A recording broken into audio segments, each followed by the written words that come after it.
Good afternoon, everyone, and welcome to today's meeting of the Planning and Highways Committee at Sheffield City Council on the 21st of July 2026.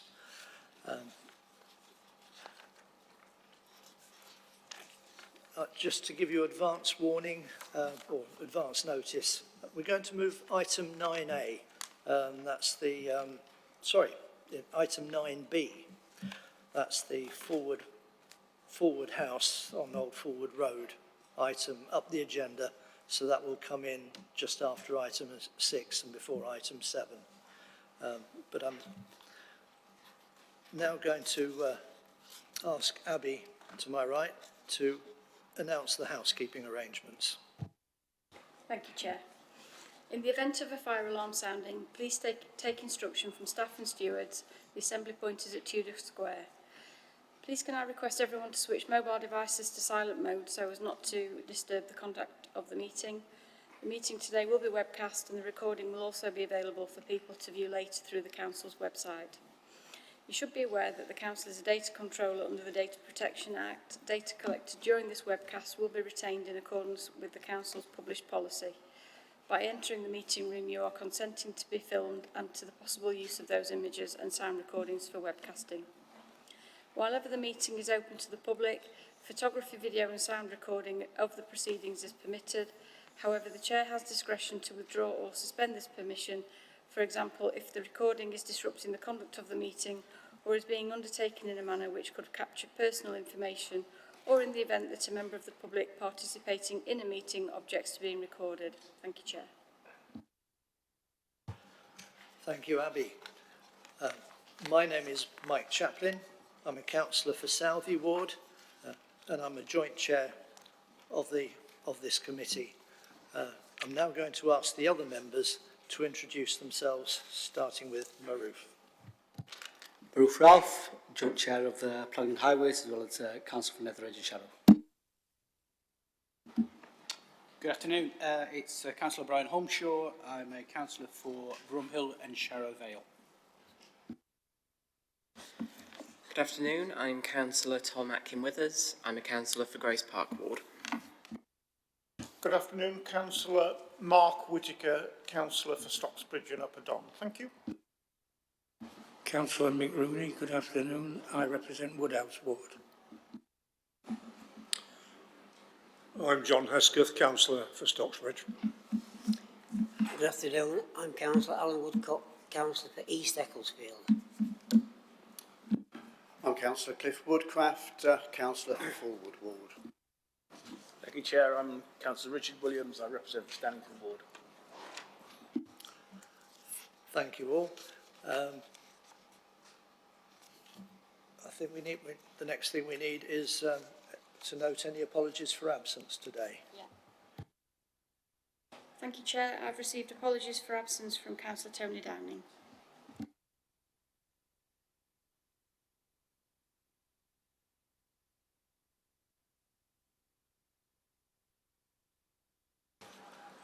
I think that means that there's a substitute missing. Yeah. It's probably from the Labour group. Yeah. Okay. Item 3, exclusions of the public and press. There are no items that require that today. So we move on to item 4, declarations of interest. Do any members wish to declare an interest in any of the items of business on the agenda? If so, please state the item of business and whether your interest is pecuniary or personal. Thank you. Thank you, Chair. Yeah, I have to declare an interest in both items 7 and 8. They are both in the Stannington Ward. I have not made up my mind either way at the moment. Wait for the reports and I will participate in the discussion. Cliffe. Thank you, Chair. Yes, it's with regard to 9B, as elected member for Fulwood, and that this application is in my ward. I've had no involvement with this, and I've not come to any preliminary conclusions. And I also know Sue Alston, I think, who's speaking on this as well. Again, without any effect on the outcome. Thank you, Cliffe. I think we should add that most members here do know Sue Alston because she's a fellow member of Sheffield City Council, and some of us have known her for more years than others.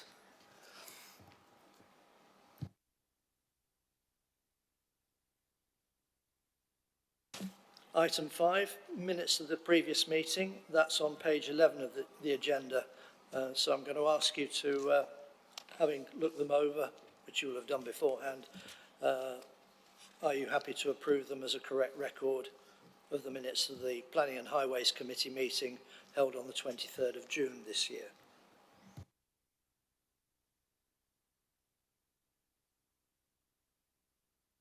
I'm seeing nods, so I will take that as yes. So those minutes are noted. Thank you. Item 7. No. Sorry about that. Where did item 6 go? Site visit, sorry. Turned over the page too soon. Yeah, the date of the next site visit is to be advised, but usually they take place the day before the next planning committee meeting. And now we will move to item 9B, planning application number 23/03687/full, formerly, well, I won't go into that, but it's the Sheffield Health and Social Care site at Fulwood House, Old Fulwood Road in Sheffield, S10 3TG. That's on page 73 of those of you who've got agenda papers. And I'm going to ask Jacob to introduce himself and to then give us the presentation. Hi everyone, I am Jacob George, East Team Manager at Sheffield City Council in Development Management. This site is not in the east of Sheffield, but I've been dealing with it anyway. The other item in Winkerbank is in my area. So this particular application, if we could just move on to the map please. Thank you. Is a site in Fulwood. It's the former NHS administration site, Sheffield Health and Social Care, at the southern edge of Fulwood, comprising approximately 2.6 hectares of mostly previously developed land. The proposal is for development of 67 dwellings, and it's presented to committee members due to significant public interest, and there have been a total of 152 objections. The majority of the site falls within a housing area as designated in the Unitary Development Plan, with the exception of a spur of wooded land at the very south of the site and also a strip of woodland at the north-eastern edge, both of which are within the green belt. And the green belt areas also form part of the Whiteley Woods local wildlife site. Those designations are unchanged in the draft Sheffield Plan, and the majority of the site forms a proposed housing allocation in the draft plan. The Fulwood Conservation Area wraps around the site and includes some of the fields to the south, and a small area of land at the northwest of the site falls within the conservation area as well, which members on the site visit yesterday will recall is the small car park we went into, but the majority of the site falls outside the conservation area. You can see that the eastern parcel of land is a large former car park, and the western part is occupied by vacant office buildings surrounded by lawned areas. The overall character of Fulwood is that of a leafy suburb, dominated by houses in generous plots and some flats with building heights generally a maximum of 3 stories. And the greenbelt land to the south is mainly open grassland and woodland. Next slide, please. This 3D view from the south just shows how the land slopes towards the south and the east. The existing buildings within the site are mainly an incongruous form of mid-20th century office development, and those buildings disrupt the landscape character at the edge of the city, particularly the central 8-storey office block. The one building on the site considered to be of positive character is Fulwood House, which is an Edwardian building with mock Tudor styling. You can just see that there to the left of the office block. That building was severely fire damaged last year, but structural reports suggest that it is still capable of restoration.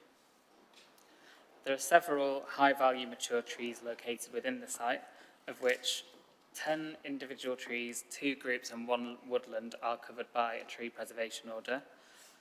Those are mainly concentrated to the southern edge and the northwestern corner.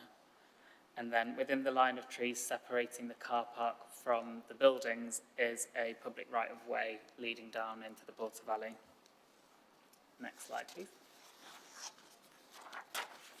So this is a photo taken from Old Fulwood Road, looking down at Fulwood House and then the tall office block behind. Next, please. And then this is the other side of Old Fulwood Road looking towards the east. This is the car park that falls within the conservation area, so that's in the northwestern corner of the site. The line of trees to the left-hand side of that image is protected by a tree preservation order. And then this is moving further east along Fulwood Road, looking towards one of the vehicular accesses, which would be maintained. And next slide. This is Fulwood House, viewed from slightly further along the hill. These photos were taken a couple of years ago before that fire, so members that were on the visit yesterday will recall it's in a slightly worse, or to understate it, a slightly worse state now. And then just moving further down the hill of Wuffenden Road, that is a fairly unsympathetic 3-storey extension to Fulwood House, and then the 60s buildings next to that. This is the 8-storey office block in the centre of the site. Next, please. And then looking down towards the car park, you can see there are some mature street trees along Wuffenden Road. Next slide. So this is down at the bottom of the car park, so we're looking at sort of the southeastern corner, roughly, of the site, looking up towards the NHS buildings. You can see how the car park slopes quite steeply. Sorry, yeah, next slide. And then this is looking at the edge of the car park closest to the buildings, looking at them from the east. This is the public right-of-way footpath that sort of segregates the main 2 parts of the site. So this is looking up the footpath up towards the north and looking down the footpath with the former office and nursery buildings to the right-hand side. This is taken from within the centre of the site, so this is where we didn't manage to go yesterday. But this is looking towards the west. And 2 photos from the centre of the site, just prominently featuring 2 of the individual protected trees within the centre of the site. And then looking down towards the lawned area within the site, and then the line of trees at the southern boundary.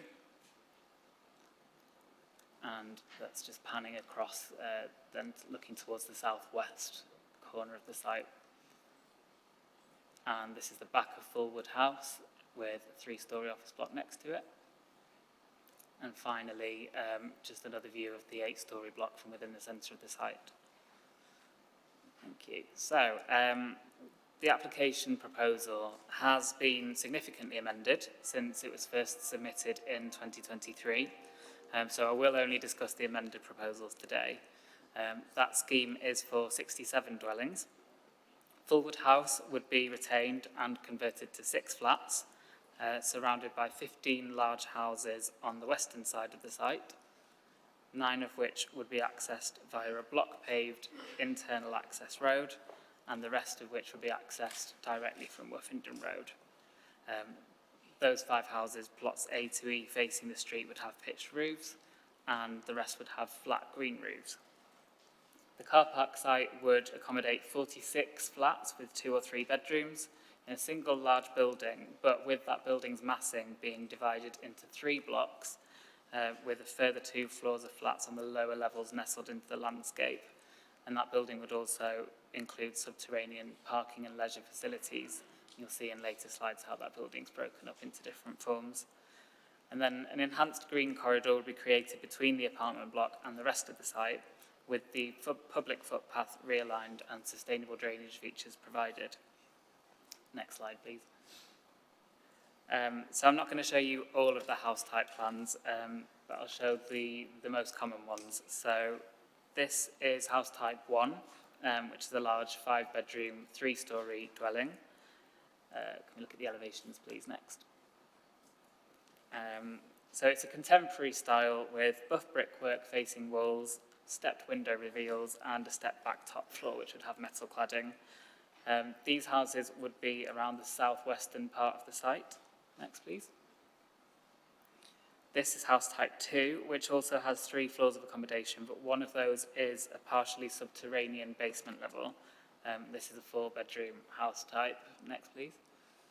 And these are the elevations. So the house presents as a 2-storey building from the front, but then 3 stories at the rear, built into the hillside. So these houses would be located further east than the house type 1 dwellings, and that would ensure that the development steps down in height along with the hillside. These are the plans for house type 4, which is one of the house types facing onto Woofington Road with a pitched roof and accommodation in the roof space. So also a contemporary style, but a slightly more traditional form with a pitched roof. And the ground floor would be finished in stonework to tie into the materiality of the other buildings facing onto Woofington Road. So this is the ground floor plan for Fulwood House.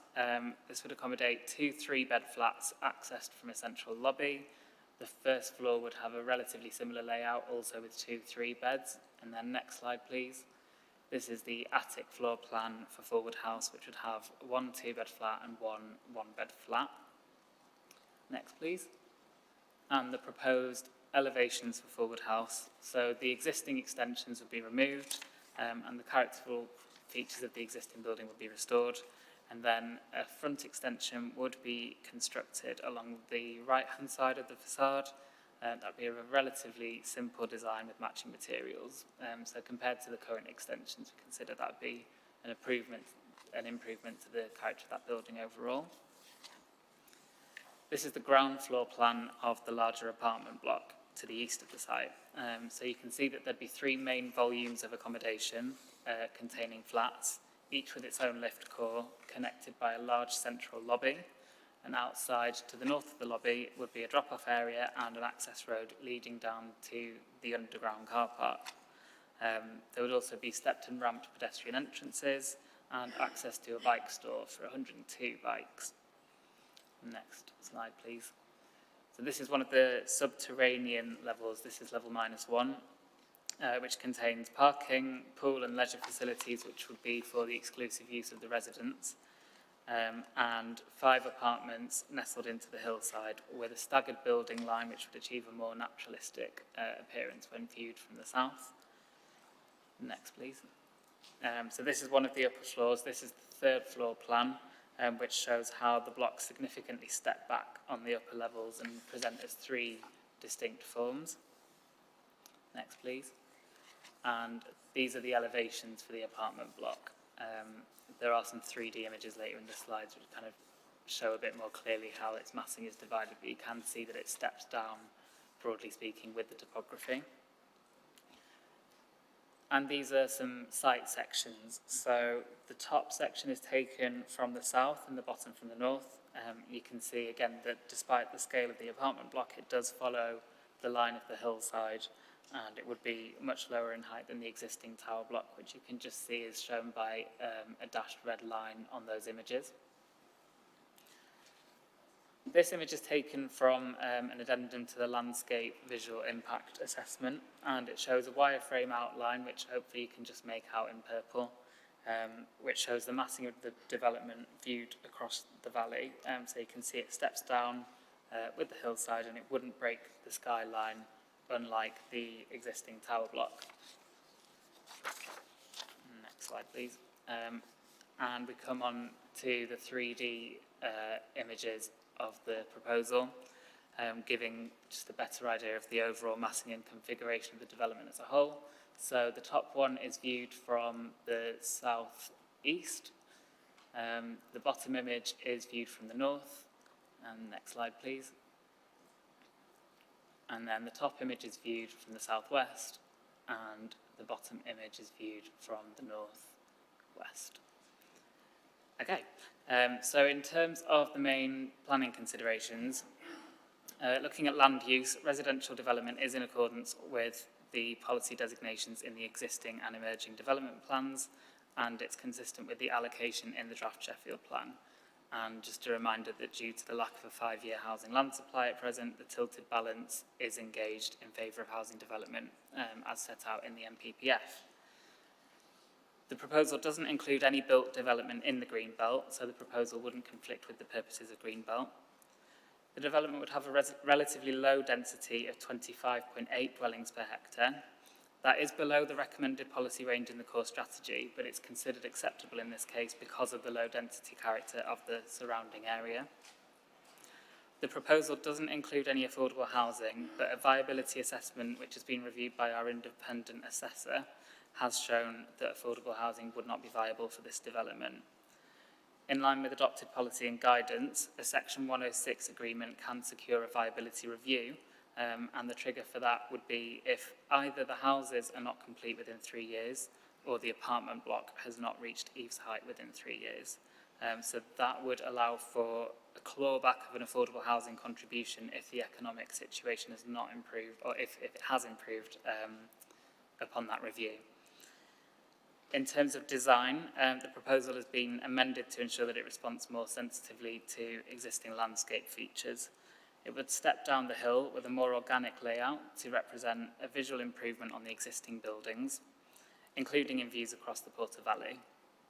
The proposal would use contemporary architecture, but it would also use high-quality materials appropriate to the character of the area. The proposal would not be harmful to the character or setting of the conservation area, as amendments have ensured that valuable trees and the landscape character at the edge of the conservation area would be protected. Fulwood House would be sensitively restored and retained, and South Yorkshire Archaeology Service have confirmed that the potential for below-ground archaeological remains is low. In terms of residential amenity, the development would deliver very spacious dwellings with generous gardens or balconies for the flats, and it would not be harmful to neighbouring residents because it would be well separated from the nearest dwellings. In terms of highway impacts, the proposal would generate less traffic than the previous office use, and the transport assessment assesses that new vehicular movements would equate to less than 1 per minute during peak hours. So highways are satisfied that the development layout would operate safely, traffic congestion wouldn't be caused, and sufficient off-street parking is provided either on plot for the houses or within the subterranean car parks for the apartment block. The tree survey has identified 158 trees and 8 tree groups on the site, of which 106 individual trees and 6 groups would be retained, and a healthy portion of those that are to be removed would need to be removed for arboricultural reasons anyway, so not just because of the development proposals. All but 1 protected tree would be retained, and the 1 protected tree proposed to be felled is for arboricultural reasons due to ash dieback. And for those trees to be retained, adequate protection measures are now proposed and can be secured through condition. The proposal includes replacement planting of 72 new trees, along with other ecological enhancement measures that can be secured through condition, including native landscaping, green roofs and habitat boxes. This application has been with us for some time, so it was submitted prior to the introduction of mandatory biodiversity net gain, which is secured through the statutory regime. But a condition is recommended in any case to secure a 10% biodiversity net gain, which would bring it in line with other developments that were approved since that regime was introduced. The current proposals would result in an overall on-site net loss of 13.43% in area habitat units, but a net gain of 886% in hedgerow units. To compensate for the deficit in area habitat units, 6.37 units must be purchased from a registered habitat bank as off-site compensation. That would ensure 10% net gain overall, and that is in the recommended conditions. An ecological site management plan is recommended to be secured through condition as well in order to ensure adequate mitigation for protected species during the construction phase, and a natural England licence is a separate requirement in relation to bat roosts observed in the buildings to be demolished. The site is in flood zone 1, being at a lower risk of flooding, and full drainage details can be secured through condition, as can full land contamination investigations and any necessary remediation. Details of on-site renewable energy proposals to meet 10% predicted energy needs or equivalent fabric efficiencies can also be secured through condition. So subject to those recommended conditions, it's overall considered that the scheme is now acceptable, and the majority of residents' concerns have been adequately addressed through amendments to the proposal and the suggested conditions. The proposal would provide high-quality homes, regenerate a vacant site, and adequately mitigate environmental impacts. So in the context of the tilted balance, it is therefore recommended that planning permission is granted subject to the recommended conditions and Section 106 agreement. I'll just run through the supplementary information. So I am recommending one additional condition relating to details of bin storage and collection arrangements as well. That is just to ensure that there is sufficient detail to ensure the site will operate effectively, but as is set out in the report, there is sufficient space for bin storage and there is a drop-off and servicing area, so that there aren't any highway concerns in terms of servicing arrangements. It's just full details of the bin stores. We've received one additional representation since the report was published. It raises points about viability and about the safety of the site in advance of the site being developed. The viability points are already addressed in the report, really. What we can't do as planning decision makers is hypothesise, really, as to the likelihood of the scheme being implemented. So we're not making a business decision here, we're just looking at whether the development itself is acceptable. In terms of the safety concerns, so obviously we're aware that there has been intrusion onto the site and there's been a fire, and I understand there are continued issues with that. There's been a request for a pre-commencement condition about securing the site. Our response to that would be that the responsibility for the site security rests with the landowner, and that a pre-commencement condition relating to site security wouldn't meet the tests for conditions set out in the National Planning Policy Framework, because it wouldn't be directly related to planning or to the development to be proposed. The requirement to secure the site stands notwithstanding the status of this application. The final point in the supplementary is just an update on the allocation in the draft Sheffield plan. So in the report I did say that the capacity estimate for the site was 60 homes in the plan. That has now been updated to 67. Essentially the strategic planning team have updated that in light of the proposals that have been received through this application, and they demonstrate that 67 dwellings can be accommodated. So the density of the site is kind of exactly in line with the draft allocation now. And that's it from me. Thank you, Jeff. Thank you, Jacob. There was there was quite a lot to take in there, so I think we're going to have to be quite patient this afternoon in our deliberations. We have three speakers, two speakers for the two speakers against the application and one speaker for. It's practice to take the objectors first, and so I'm going to call Robert Hall to the desk there, where there is a microphone that you can speak to, and then you can press the button on the right. Now, I should say that you have up to 5 minutes to speak, and that will be accorded to each of the speakers. So your time starts now. All right then, thank you. I'm not going to be overly objections. It's more just some points to be made. For the area that it's being developed for and the type of pricing that we're going to be having here, you said that there's adequate number of car parking spaces. There's a lot of people who live around the area who are very concerned that their roads will now be considered as car parks, because we really don't consider the plans together have enough car parking spaces. So there's quite a considerable opinion there. I would like some thoughts back on that, if you could, please. there's also quite a lot of statements in the reports that sort of give the words that theoretical and are recommended. When it says theoretical and recommended, does that mean anybody's considering them, and is that something that the planning department say, well, we need it to go from recommendation to a fact, or theoretical has to go to be tested out?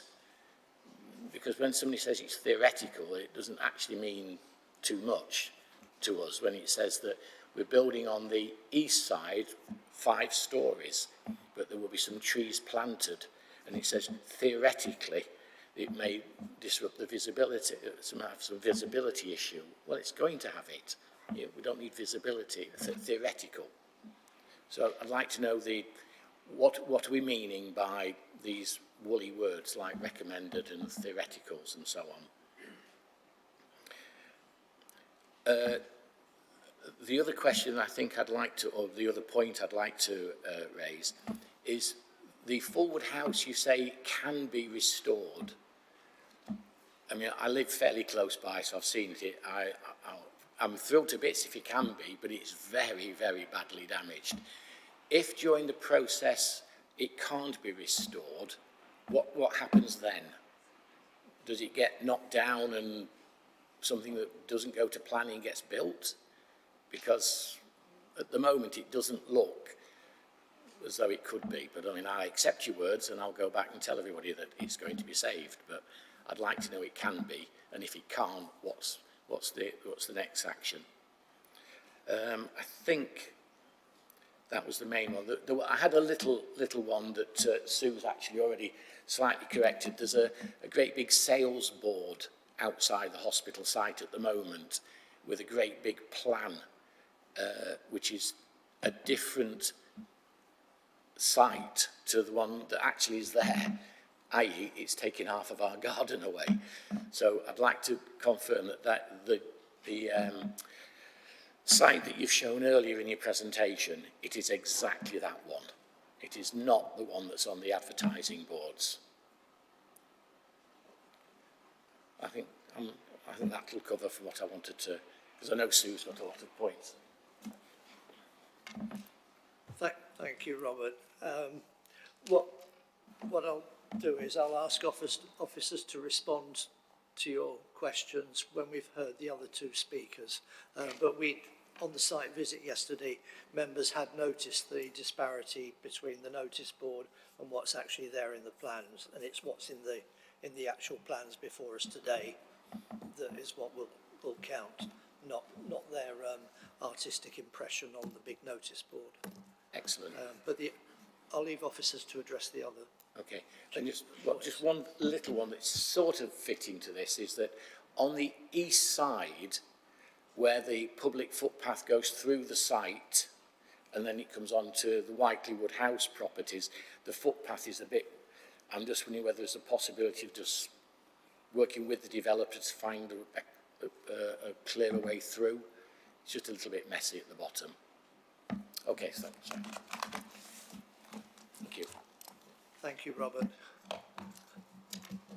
Councillor Sue Alston, would you like to come and speak to us for 3 minutes, or up to 3 minutes about this? 5 minutes. Sorry, I sit in another place and I muddle them up as well.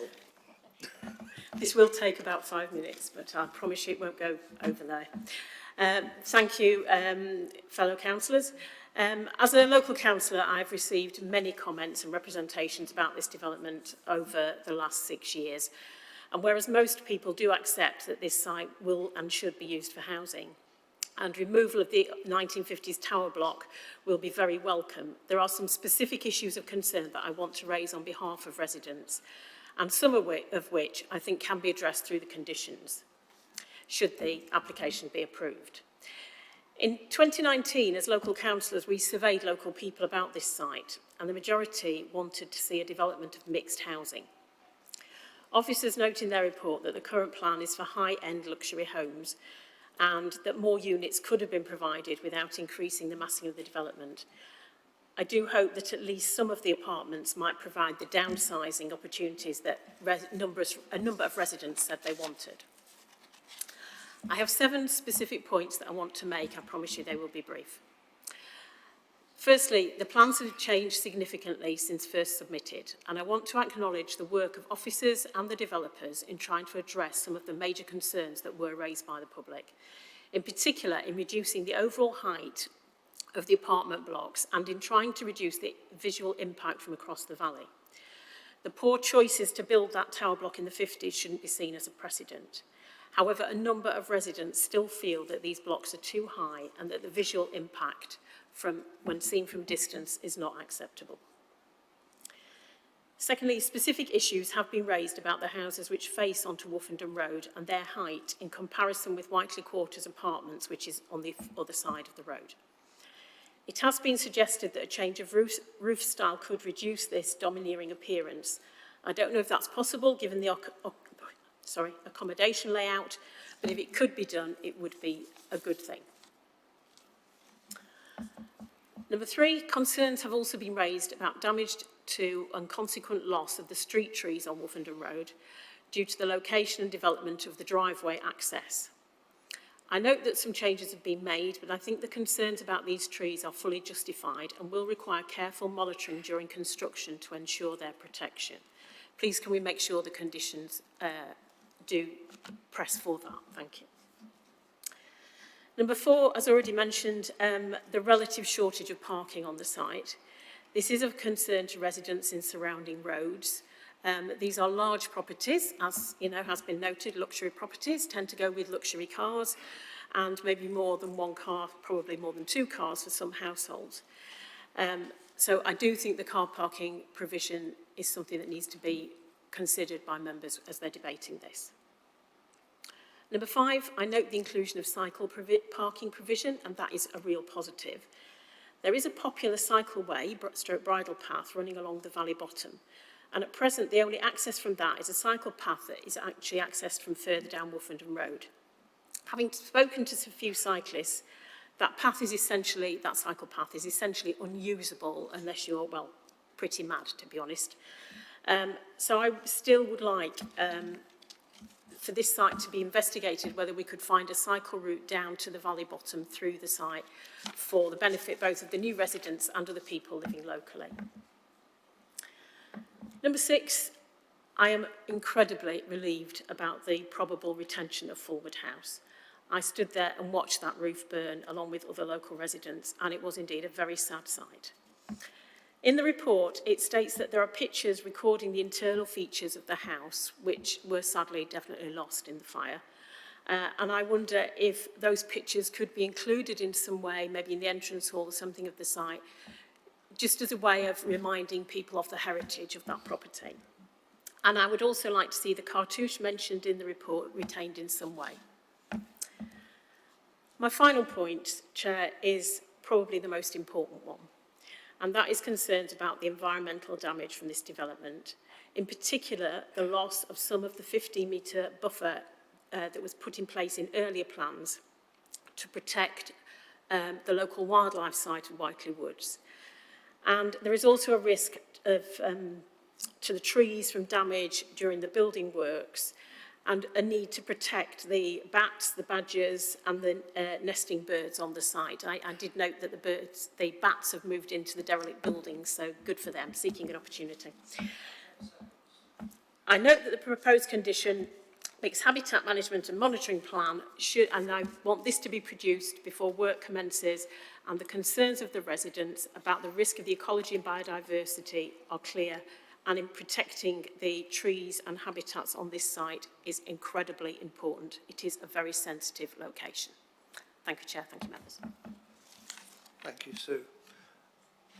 I will now ask James Drury to come and speak in favour of the application. Although I got the feeling that the earlier contributions weren't totally against the application. Thank you.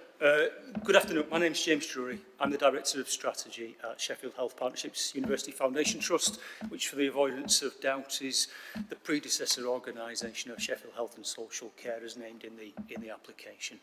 You're considering today the culmination of many years' work by the Trust and its partners to bring forward the redevelopment of the former and now vacant NHS headquarters at Fulwood House. As the landowner, the Trust's got a responsibility to not only manage public assets responsibly, but also to ensure that surplus land is brought back into beneficial use. And we believe that this proposal does just that. The officer's report concludes that the development complies with the development plan and the benefits of the scheme outweigh any identified adverse impacts, and we respectfully agree with that professional assessment. Members will appreciate that NHS organisations have a duty to maximise the value of surplus public assets, and the disposal of this site will enable the Trust to reinvest those funds directly into improving NHS facilities and services for Sheffield. We've got an important set of improvements to make for the city, and this will make a really big difference to our ability to be able to deliver those for people here now and in the future. While I fully recognise that that's not a material planning consideration, I hope it demonstrates the wider public benefit that can arise from bringing a redundant public asset like this back into productive use. The Trust's also faced ongoing challenges associated with leaving the vacant site unused. As we've heard and you've seen, Fulwood House has been the target of vandalism and fire, and that's required the Trust to incur substantial costs over recent years, providing round-the-clock security and adding fences and boarding and so forth.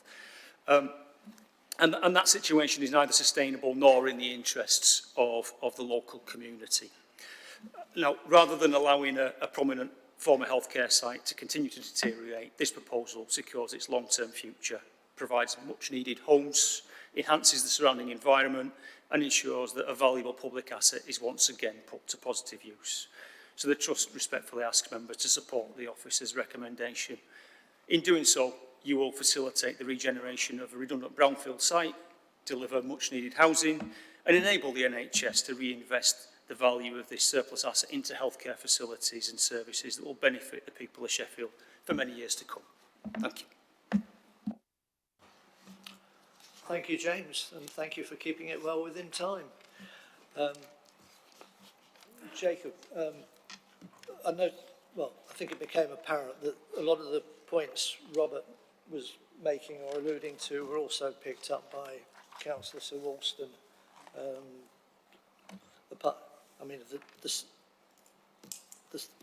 The notice board was clearly a different one, but if you'd like to comment on the points raised there.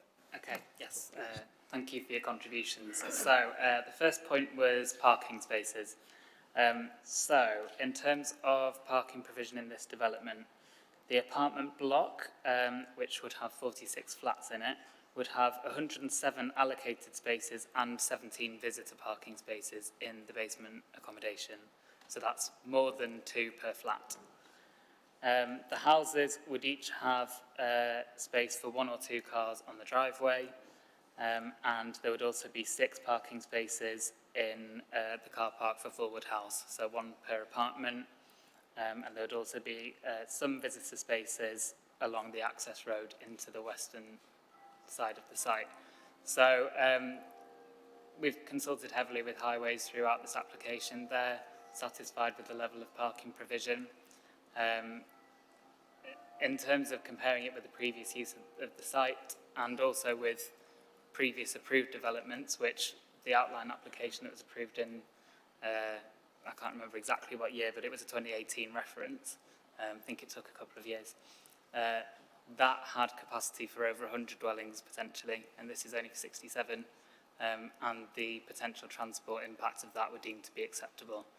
So in comparison with the previous office use, where we know there was overspill parking, previous consents, we do consider that the parking impacts would be minimal and certainly not of a bar to reach what is set out in paragraph 116 of the National Planning Policy Framework, which is severe impacts on highways. So I don't think there would be a safety issue resulting there. The next point was elements that are recommended or theoretical in, I'm not sure if this was in the technical report submitted to us or in the report that we have set out to members, but anything that is recommended by officers is part of the planning conditions or the proposed heads of terms for the Section 106 agreement. So those recommendations would be legally secured. So things like the landscaping, parking management measures, renewable energy, all those recommendations that have been taken forward into the planning conditions would be legally secured. There's a point about theoretical impacts like visibility. I think you may be talking about landscape impacts there and visibility across the valley. I guess that's the language that was used by the landscape consultants in that report, but we understand that there would be a landscape impact from this development. I don't think that's deniable. Views of the site would change, but they need to be viewed in the context of the existing landscape, the existing buildings on the site, which are clearly more harmful in terms of landscape impact. We feel that this proposal would step down the hillside and be more sensitive in terms of massing, height and design. And that's built into the assessment as well as kind of weighing that up in the overall tilted balance. Can Forward House be restored? The structural report that has been submitted to us suggests that it can, and the application is recommended on that basis. We did liaise with the applicants following the fire to get clarification on that point.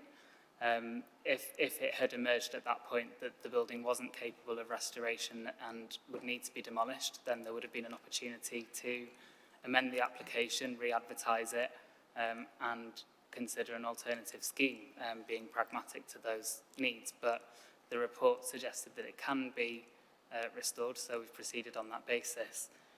If planning permission were granted and it was subsequently found that that restoration was not possible, a new scheme would need to be submitted. What you can't do, there are ways to amend a planning permission under Section 73 of the Town and Country Planning Act, but what you can't do under Section 73 is change the description of the development. And the description on the decision notice for this one will include restoration of Forward House, or I can't remember the precise wording, but it makes clear that Forward House is to be reused. So a new planning application would be required if a different proposal were then brought forward, and we did make that clear to the developer at the time, and the advice that we received was that they want to proceed on this basis. The sales board outside the site, I can't comment on in any way, shape or form. As the local planning authority, we're not marketing the site. We have no business involvement. We're just assessing the proposal put in front of us, and that is the red line boundary shown on the plans that are on public access and that have been shown to you today. And then there is a request relating to the footpath.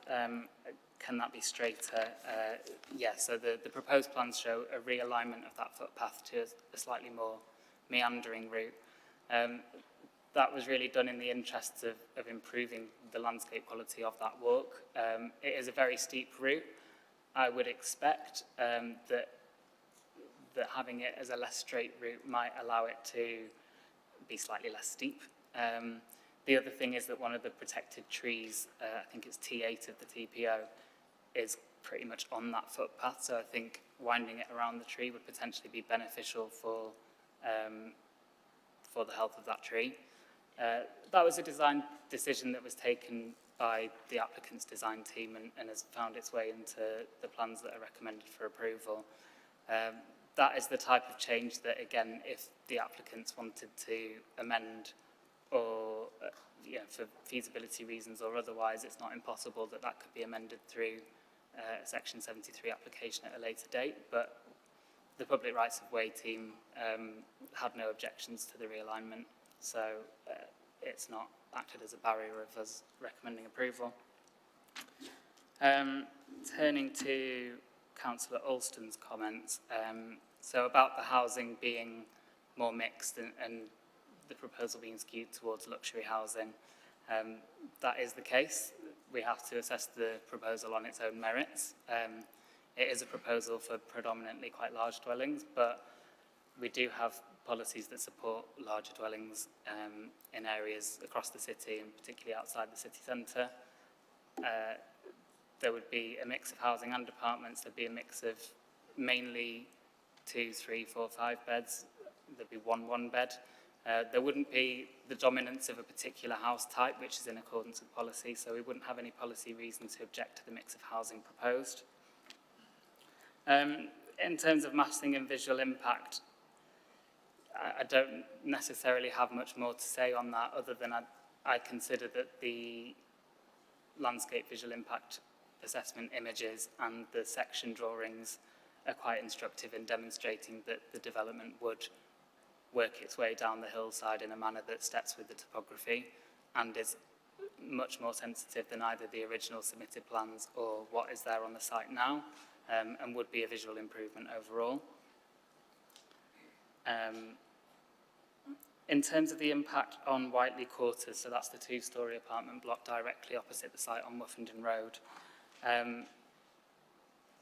there is a method of assessing daylight impacts in the BRE guide, which is a 25-degree rule, which is on a section drawing, you essentially draw a 25-degree angle from the nearest ground floor window to see if the closest buildings in the proposed development would break that line, and if so, there could be a potential impact on daylight. And that line is not broken when assessed on section, so we consider the impact on those flats to be acceptable in terms of daylight. Obviously, the view from those flats would change, but a view from private property is not a material consideration. We're just looking at daylight and outlook. The roof form of plots A to E is pitched, and yes, there's an argument that their height could be reduced by having flat roofs there, but I think in a development that is mostly flat roofs on all of the other buildings, and then with essentially a non-designated heritage asset also on the site in terms of Fulwood House, it adds a richness to the design to have a contrasting roof form to those 5 houses.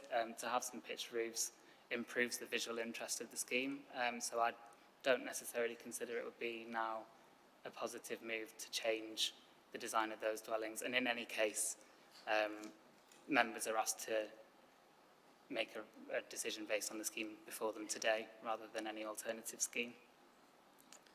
The driveways to those 5 houses, plots A to E, we shared the concerns about the impact on street trees. There was a lot of back and forth about making that acceptable.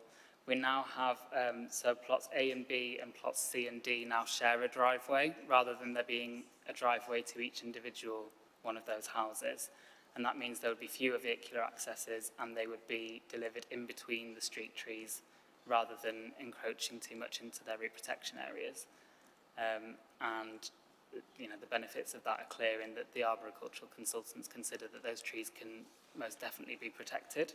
And there are very, very detailed tree protection measures for those trees and other protected trees set out in the arboricultural method statement, which is proposed to be secured through condition, compliance with those methods. Parking, I think I've already covered. The request for improvements to cycle infrastructure to access the cycleway at the valley bottom, this was looked into through the assessment process. We discussed it with the Public Rights of Way team. Just because of the very steep gradients of the valley, it wasn't deemed feasible, particularly without having to remove a lot of woodland within the local wildlife site, which would obviously be environmentally damaging. The other thing is, would those improvements be directly related to the development, such that it would be reasonable to secure them through condition? I think probably not. The development doesn't necessitate improvements to those footpaths. It caters for its own needs in terms of providing the cycle infrastructure for the residents that would live there in the form of bike storage. The suggestion for images of the interior of Fulwood House to be displayed. It's a nice suggestion. What I would potentially suggest is that it might be possible to add a directive to the decision notice, putting that forward as a recommendation to the developer. I think whether it would meet the tests for a condition in its own right, I'm not sure. We do have a condition relating to public art, so we could make a suggestion that the inclusion of historical images might be worked into the public art proposals. We do also have a condition relating to the cartouche, which is currently in the gates leading down to Whiteleywood House, the former convalescent home. So that is already worked into the recommendation. And then the points on environmental damage, protecting trees, protected species, the local wildlife site.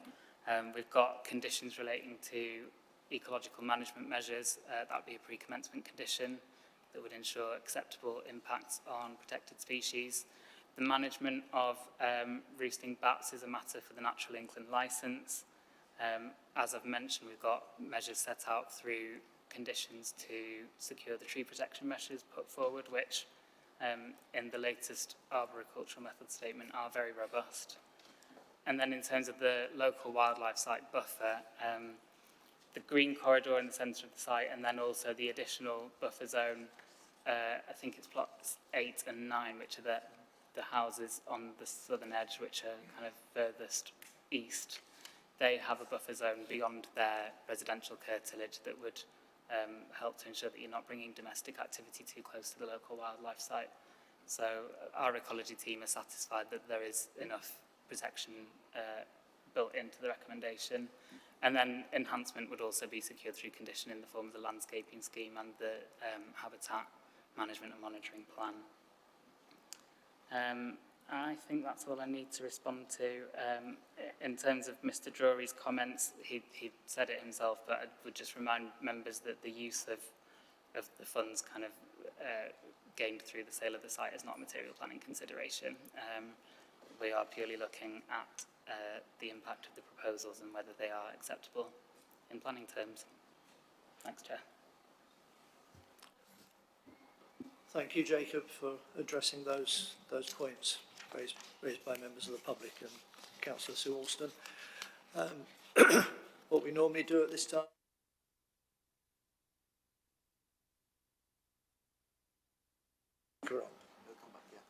He'll come back, good. So I've seen 3 hands go up, now 4. I'm sure there'll be more, yeah. I would take Councillor McRooney first, then John Hesketh, then Maroof, and then I will add others as well. So that will be later on then, yeah, okay. Thank you, John. Thank you, Chair. My question is about the non-inclusion of affordable housing on the site. Now we're talking, I heard the expression 4 and 5 bedroom houses. Mick, sorry, I'm going to have to interrupt you on this. Why? Well, unfortunately, several members were here last year when we had a planning application come forward and we built in affordable housing. It's basically, well, Jacob will explain, it's down to the conditions that have changed which prevent that. While we don't have a local plan in place, it means that if it goes to appeal, the inspector will side with the developer. But I'll let Jacob elaborate. Sorry, Chair. I'm not sure what you're referring to there, but I think I'll ask Jacob to go back on the sort of the viability issue as to why there's no affordable housing on the site. I'm not sure what you're referring to in respect of appeal outcomes, but I don't think that's something that's relevant here. Thank you, Chair. It was an application in Eckersall Ward. It involved about 56 homes, and we wanted a 10% allocation for affordable housing. We passed that as members here at committee. Yeah, I don't think the outcome of that is relevant to what we're discussing here. But obviously, if you want, after the meeting, we can discuss that further. But this is about a viability issue that I think Jacob will be able to go through and make clear. Thank you, Chair. Can I continue? My question is, how many affordable houses would it take to make this site unviable? Because we're talking 4 and 5 bedroom houses which I would assume, like that, in that part of the world, we're talking £500,000 asking price, I would imagine. So I want to know why, how many would it take to make it unviable? That's the first question. And the second one is, we have a city-wide need for housing, and that includes Fullwood, not just Woodhouse, but Fullwood as well. And I'm trying to understand how this 4 or 5 luxury development would help the ordinary folk of Fullwood move from maybe their parents' house into their own property and get their first step on the property ladder. I don't see how this is directed at the average Sheffielder, and I understand that the average wage in Fullwood is probably higher than most other people's in this city. But this doesn't, to me, seem to help at all with the housing need across the city. Thank you. Thank you, Councillor. I can't put a figure on what would make the development viable. There are several factors that go into a viability assessment, and if we were going to look at alternatives, they would all need modelling, so I can't just answer that question.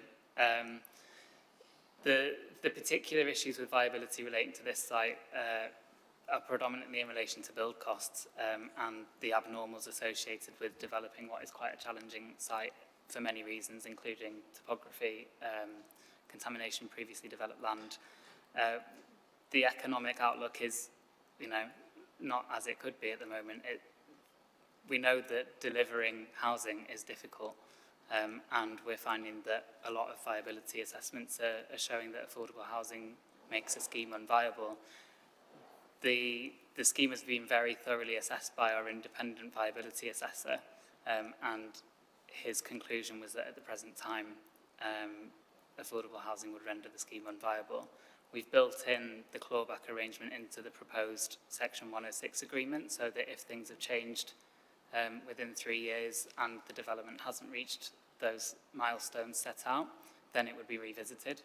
And that is the policy compliant thing to do at this point.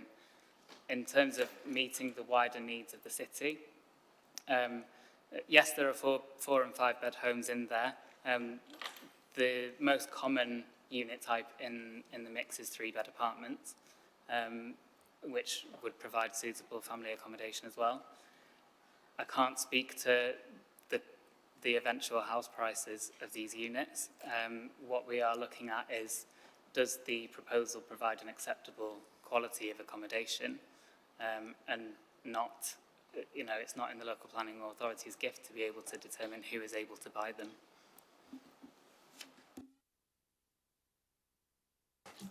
Thank you, Jacob. Yep. I do share your frustration, Mick. I really do. I would like to see more affordable housing, but unfortunately this is not. Yeah. Maroof, you have a question. I have a number of questions, Chair, so I'm not sure if you want to go elsewhere around the room and then I'll come in at the end. It's up to yourself. Okay, Brian.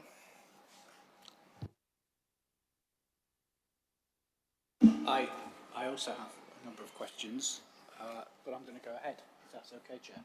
Okay, so starting with the heritage aspects. So this is a building of heritage interest in terms of Fullwood House.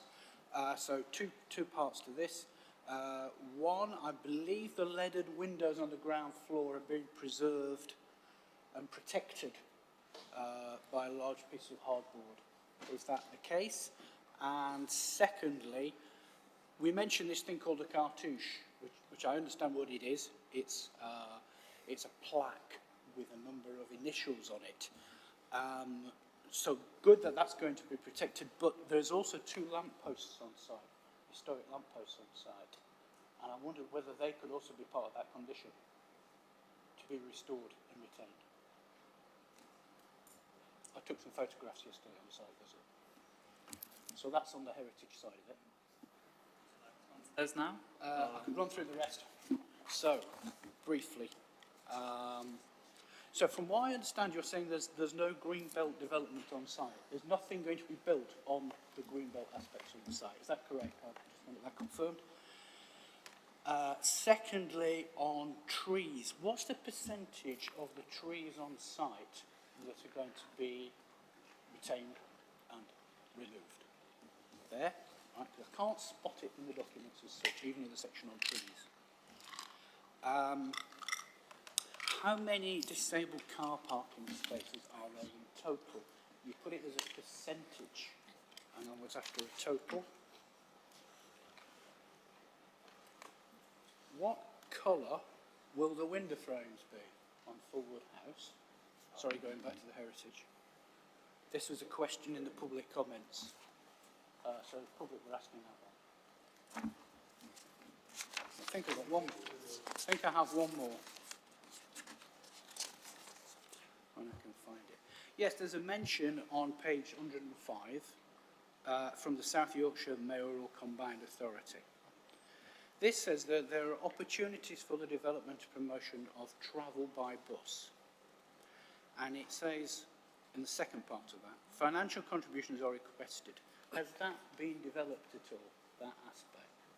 Have officers taken that forward for delivering a replacement bus shelter? All of them. Okay. Heritage. So there was the point about the leaded windows. I'm not aware of whether those have survived or not. What I would say to this and your question about the window frame colour for Fulwood House is that we have a condition recommended to secure details of all materials across the scheme. That would include Fulwood House, so that could be addressed through condition already. The two lampposts, they've not been identified as being of particular heritage value by, say, South Yorkshire Archaeology, who've commented on the application. So I don't know if it would be, is it necessary to condition them? Is the development unacceptable if those lampposts are not retained? I honestly, I can't remember them, if I'm being completely honest. Yeah. Yeah, it might be a conversation that could be had with the developer, but whether it's something that would be proportionate for us to control through planning, whether they're not identified as a designated heritage asset, I'm not sure. Again, I suppose it could be possible if members were minded to afford them significant protection, to recommend an additional directive that the developer might want to look at options for retaining or repurposing them. I don't think it would meet the tests for a planning condition. Whereas the cartouche, the initials of it relate directly to the use of that land at the construction of that convalescent home that is now flats. So I think there's a bit of more of a direct and site-specific link there, potentially. But perhaps a directive could be recommended if members were minded. The percentage of trees retained, I haven't calculated that. I can give you a number, and if you want, I can do a quick calculation now. I'll get my phone out. Dinah says it's about 60% to be retained of trees along the site. Thank you. The number of disabled parking spaces, I'm sorry, I also don't have that information to hand, so I'd need to get my laptop out and start counting them. But the access officer and the highways officer have both reviewed the plans and were happy with disabled provision.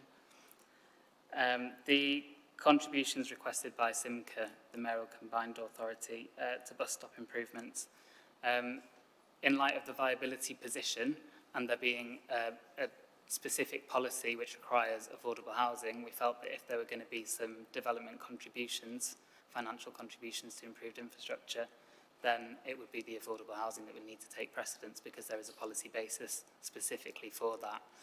So knowing that the development was unviable with an affordable housing contribution, I didn't feel it necessary or reasonable to then request a contribution to the bus stop improvements when they were not, entirely essential to make the development acceptable in planning terms. The proposal does include a condition which secures compliance with a travel plan. So there are measures set out in that to improve use of public and active transport. As discussed, there are various cycle stores, generous cycle storage set out within the scheme. In light of the viability position, I didn't feel that my recommendation would be that it's not proportionate to request the bus stop improvements that the Mayoral Combined Authority have recommended. Thank you, Jacob. Cliffe, you have one or more questions. Thank you, Chair.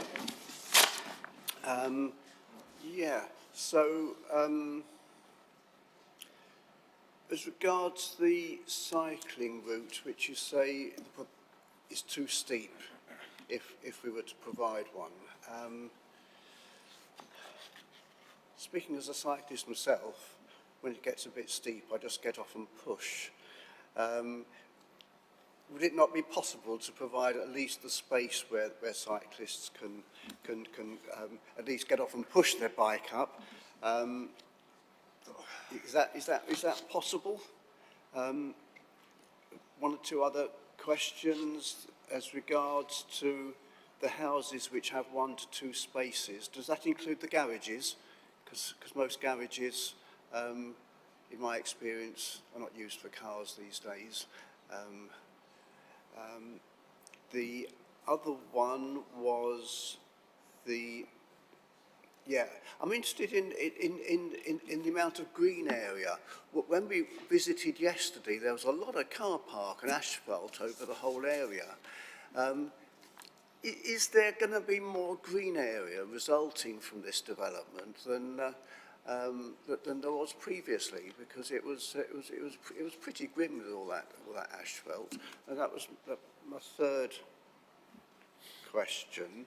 And my other one was, do we need a formal proposal on including the pictures of the lost features to be put up within Forward House? Does that need a formal proposal or not?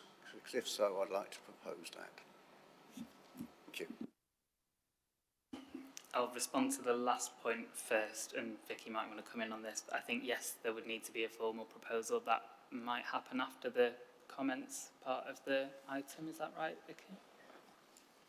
You can take it whenever you like. Once you've got a proposal in a seconder, then you can do it by a show of hands. Obviously, members may be more inclined to wait till there's been a bit more of a discussion, but it's up to the chair when he wants to take the vote once it's been proposed and seconded. But I wasn't sure, Chair, whether that was a reference to a condition or a directive myself. The proposal I suggested might address that point would be a directive. So I'll come back to the substantive points then. The cycle path, I can't comment in detail on the technical feasibility because I don't have the information, but we did discuss and raise the options with the public rights of way team. They commented on the planning application and they didn't have any recommended improvements that they considered we should be seeking to secure through this application. And again, it goes back to the question of whether a contribution through a legal agreement or a condition would meet the relevant legal tests for being necessary, relevant to planning, relevant to the development to be permitted. Again, I don't feel necessarily that the need for that cycle infrastructure would be generated directly by the development. It might be a nice to have. I totally agree with the principle of it. But would the development be unacceptable without that conditional legal agreement? I would have to say, in my opinion, no.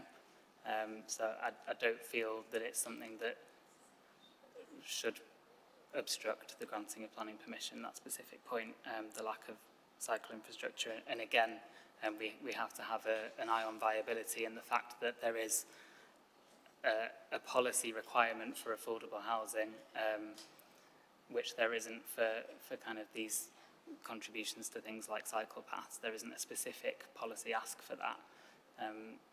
And the affordable housing can't be supported by the viability assessment. So equally, a footpath improvement or cycleway improvement probably couldn't either. And in the context of tilted balance, I don't think that would move us towards refusal. The garage spaces, I believe for the plots to the south side of the development, the largest houses, the garage spaces are generally in addition to the driveway spaces for 2 cars, and there is a recommended condition that they will remain as garage spaces available for the parking of vehicles as opposed to being converted to living accommodation. In terms of whether there would be an overall increase in green space on the site, I guess you'd have to define green space, but the other thing, we need to acknowledge that yesterday what we didn't get to do was go into the lawned areas of the site. So, you know, if you were to go through the underpass of that 8-storey block, the kind of southern part of the site, in fact, could we go back on the aerial image, please? Towards the beginning of the presentation, there is quite a large lawned area, so I think I wouldn't want to suggest that there's going to be an increase in green space for that reason. But certainly what we do, just the image after that. Yeah, so there's quite a lot of green in the centre of the western part of the site there, which is what we didn't manage to view on the visit. So I wouldn't want to suggest that there would be a percentage increase in green space because I'm not sure, to be honest. But what we do have is a scheme that would have a large amount of green roof coverage, a lot of native landscaping built in, replacement tree planting. There would still be, because of some of the habitats that would need to be removed, there would still be a biodiversity net loss on site, but then that would be compensated for through off-site unit purchase. I think that was it, wasn't it? Yeah, thank you. Are you still wanting to go last because Richard has since put his hand up? Yeah, no problem. Yeah. I'll allow Richard. Okay, Richard, you're Thank you, next. Chair. Thank you, Chair. Yeah, just a quick question. I've got a number of comments, we'll come to them in the comments. But the question is, how far down the hill is the new building going to come compared to what's currently there?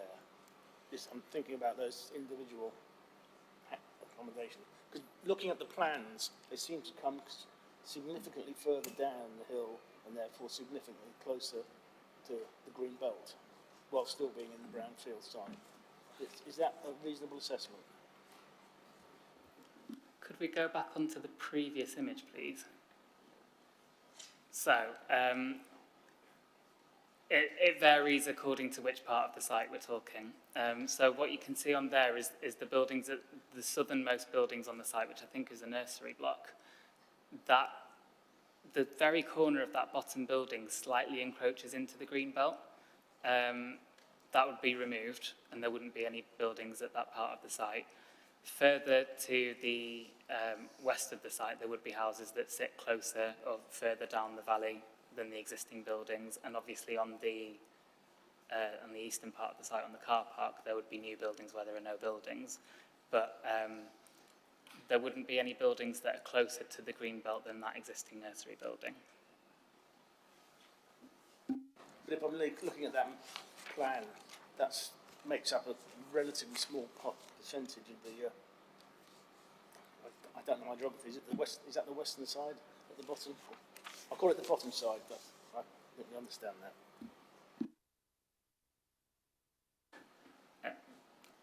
I mean, I don't know if that's more of a comment. My response would be that there is no built development proposed in the green belt, and the proposal doesn't conflict with its purposes.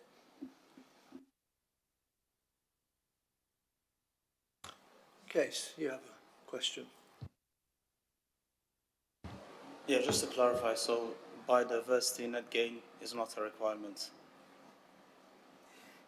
It's not a legal requirement for this application because the application was submitted before that legal requirement came into force in 2024. This is a 2023 application, so we still assess it according to the policy at that time.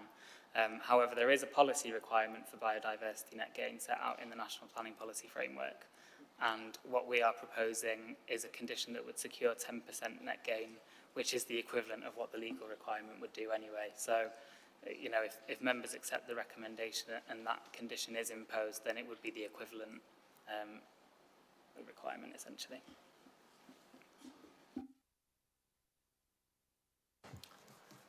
No one else has asked us any questions, so the floor is yours, Maruf. Thank you, Chair.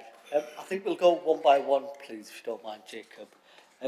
Obviously, we need more affordable housing, especially in areas like Fulwood, where there is no affordable homes for those on an average wage anyway. And this scheme obviously provides no affordable housing. I know you touched upon this earlier on, but how confident are you that the final viability assessment is robust and does not overstate costs or understates values?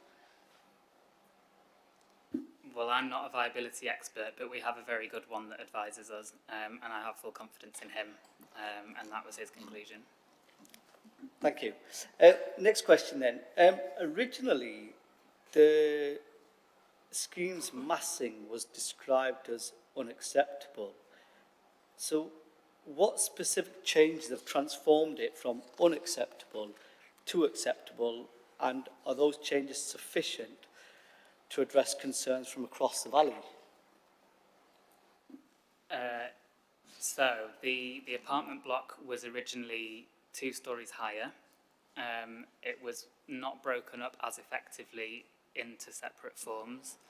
The 2 levels of subterranean, or not subterranean, but the 2 kind of lower levels of flats that were on the same floors as the underground car park, they were previously 3, so they kind of added again to the built form, and they have kind of been staggered in terms of their building lines so that they don't present as kind of a straight wall of development. So those are the main changes to the massing of the apartment block. On the rest of the site, there were previously 4 additional apartment blocks proposed, whereas the new buildings on the western part of the site are now all houses, which are lower in height and smaller buildings in footprint as well. Thank you. Next question. We have heard today that 40% of trees will be lost. I love trees. The people of Fulwood love trees. Sheffield loves trees. 2 category B trees, and numerous other trees will be lost. My question is, why is this level of tree loss considered acceptable, especially for the good people of Sheffield, on such a sensitive woodland edge site? Well, 30 odd of the trees to be removed were recommended for removal for arboricultural reasons, meaning that they weren't necessitated by the development. They would have been recommended for removal anyway due to their health. The remaining trees, it has to be viewed in the context of the tilted balance. All of the protected trees except one which is suffering from ash dieback would be retained. Those are the trees that are deemed to have significant enough amenity value that they need to be statutorily protected. The other trees, loss to any trees has been limited through the design of the scheme, but in order to achieve a level of residential development that wouldn't make effective use of the site and deliver the public benefits of that additional housing, it has been deemed in the tilted balance that their loss can be accepted, particularly when you've got the requirement for 10% biodiversity net gain, which we're recommending in the condition, and then the measures that are set out in the proposals for 72 replacement trees. So there would be an overall increase in the number of trees on the site, albeit they will take time to mature. But in that time, the tree coverage would increase. Thank you. And just touching upon that point, and also from what Councillor Al-Ahdal mentioned, there is a reliance on off-site biodiversity units here to achieve that net gain.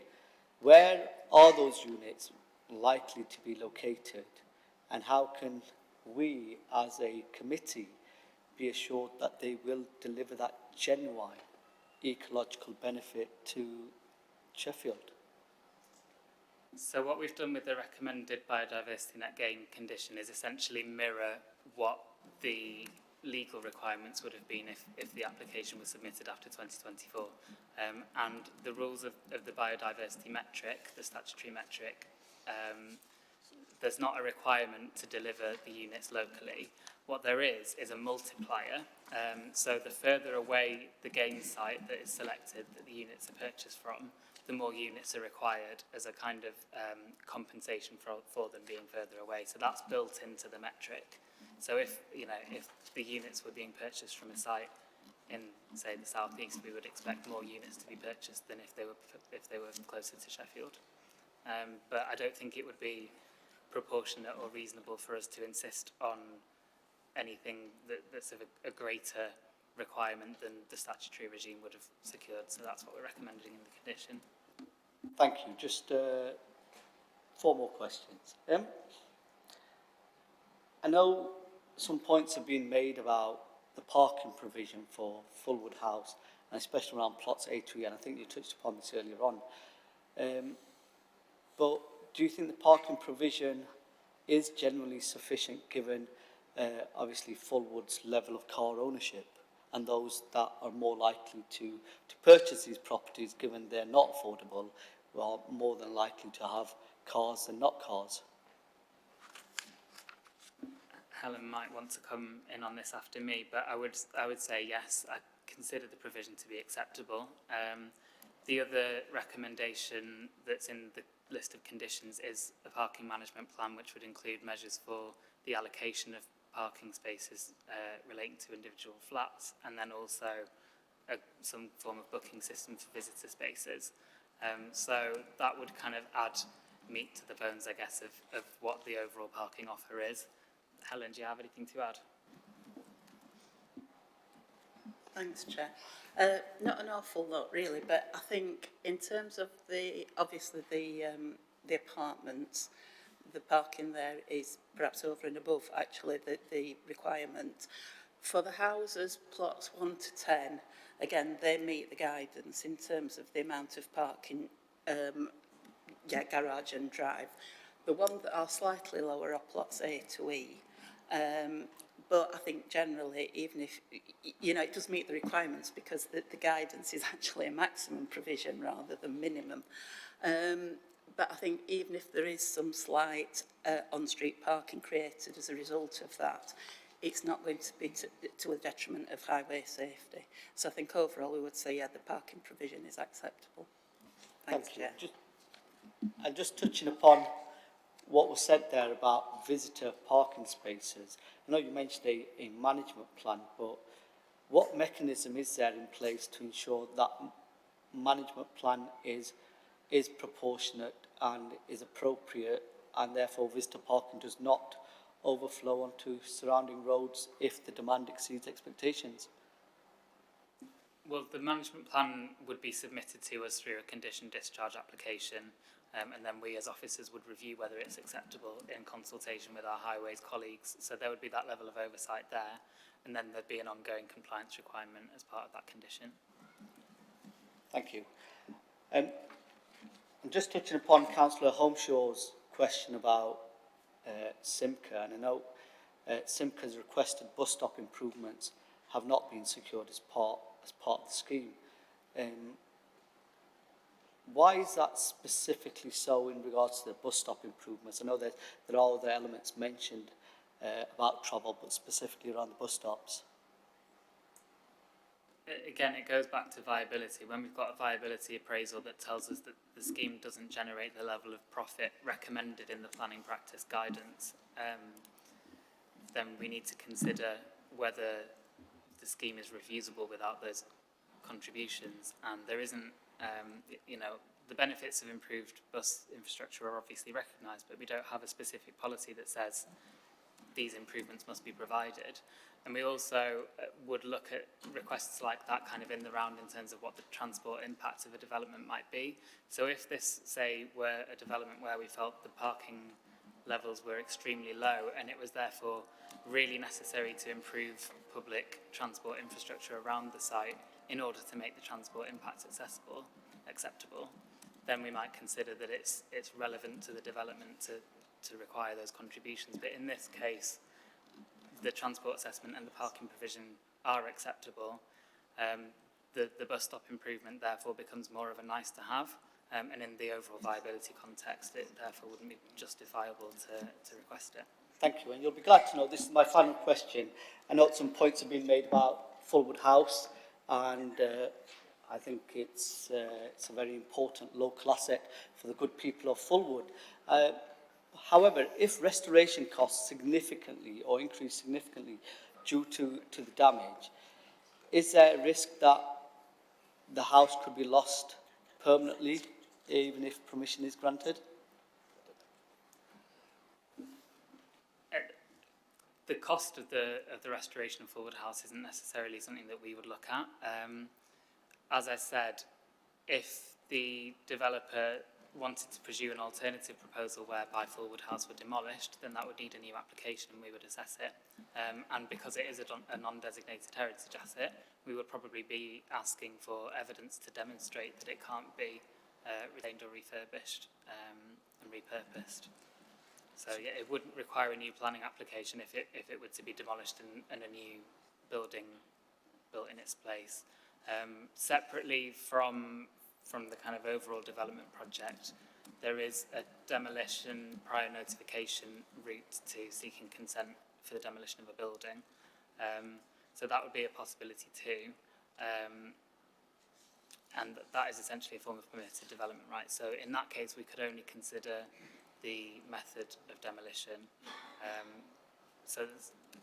But I mean, as part of this proposal, Fulwood House will be retained, and in order to implement it, it would need to be retained. So it needs to be determined on that basis.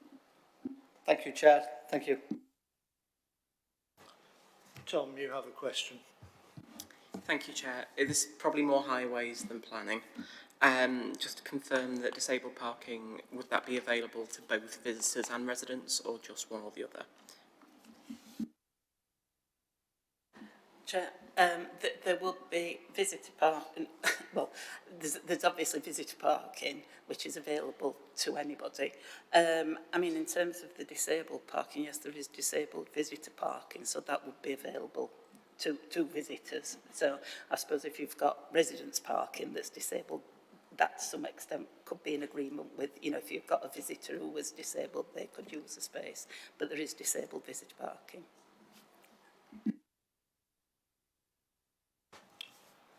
I have one question. Is it possible to prevent any, if all these homes are built, is it possible to prevent them being used for Airbnb? At the moment, we don't have a separate planning use class for Airbnb short-term lets. Generally, they are viewed as being Class C3 dwelling houses, unless there would be a kind of material change in the way that they are used. And in most cases, case law has determined that them being lived in for a short period of time doesn't necessarily constitute a material change. So I don't think there would necessarily be a mechanism to prevent that based on the current use class system.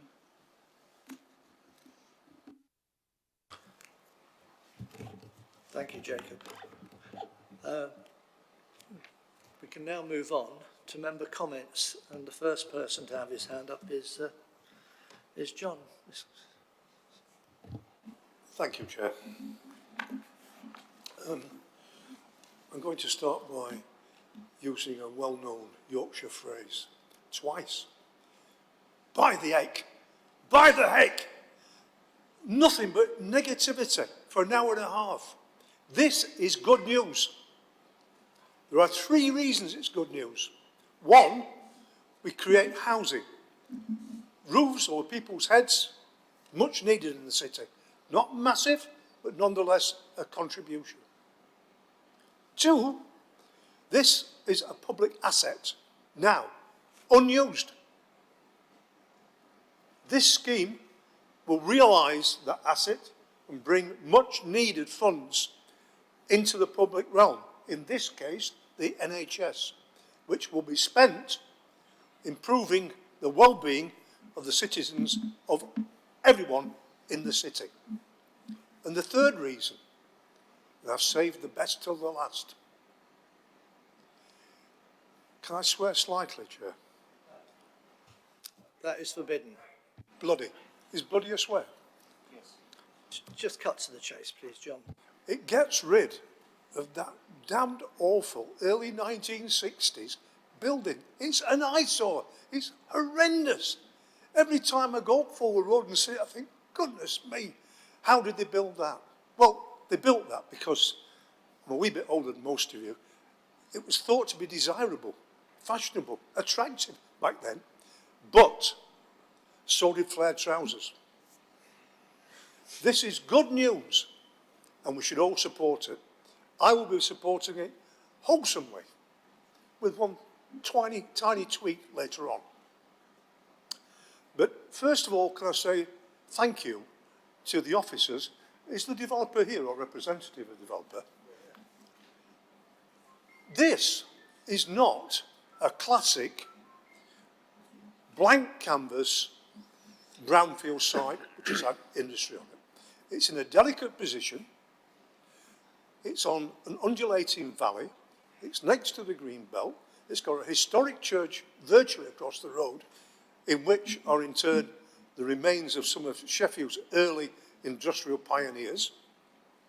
And it's to the credit of both officers and the developer that they slogged this out and produced a reasonably attractive development, using up space that otherwise would be unused to the benefit of the community. Well done, the officers, and well done, the applicant. If I can make one minor point of criticism, and it is small, given it all, I think that the conditions are a bit onerous on the developer. We do want it to go ahead. We don't want to tie the hands of the developer such that he can't do anything on the site. And in particular, and I'll be voting, Chair, for all of this, apart from condition 26, about public art. There's a long and depressing history of public art, not only in Sheffield, in the country as a whole. I'm not sure that council officers are the best people to judge public art, and there's some howlers across the city when we see them. Given that the developer has shown some sensitivity to this site, I'd be quite happy for them to go away and either, well, if we have to have public art at all, why not just plant an attractive specimen of tree or something that just doesn't yell out public art, just blends in, looks nice, looks attractive. So with that one exception, which is condition 26, perhaps the minutes can be recorded that Councillor Hesketh has voted against 26 and would prefer to leave it to the good common sense of the developer to come up with something that fits in. With that, I wholeheartedly support it. It's a difficult site. It's been handled with sensitivity, and it produces much needed housing in the city. Thank you, Chair. Thank you, John. I think you'll have to put that forward as a separate proposal to take out 26, but I think the officers earlier were saying that some reference to the history of Fulwood House and photographic evidence and other stuff might be included as part of it. For clarification, Chair, I don't wish to make an amendment. I'm merely pointing out, which could be minuted, that this councillor is voting for all of the support apart from that one thing. I don't think there's any, I've been advised there's no voting in parts. You either accept the application or you don't. So you can either put it as a proposal to the rest of the members or...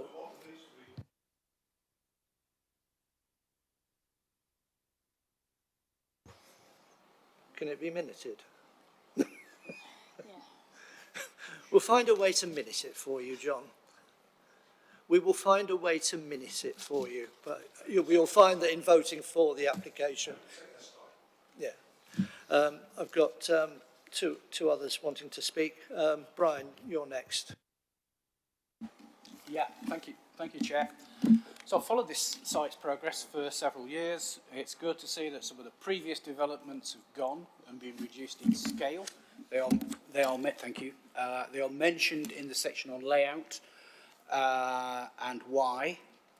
Also, the big block, that's going to be moved from the horizon, as many people have said to me, that needs to be gone. There are pros and cons here for me. There is no building on the green belt. I think that is a major positive. On the other hand, there's a loss of the buffer zone. 40% tree loss is too much. We can do better than that. On the other hand, 72 replacement trees.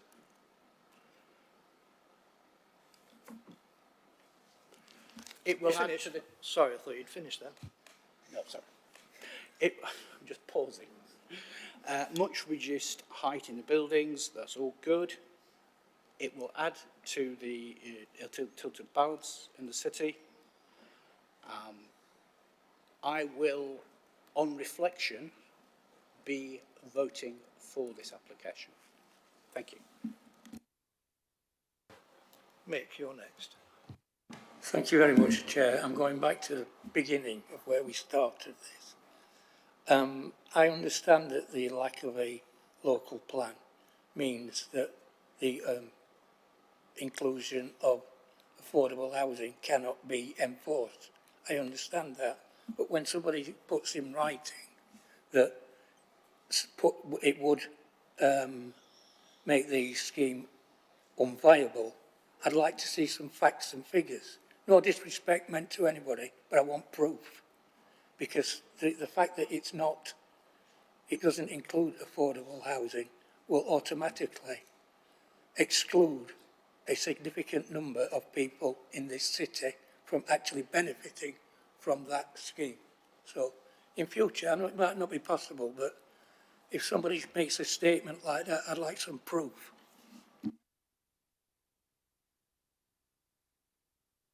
Sorry, do you want to respond? It's just the viability assessments are all on public access available for anyone to view. So they're on the internet? Yeah.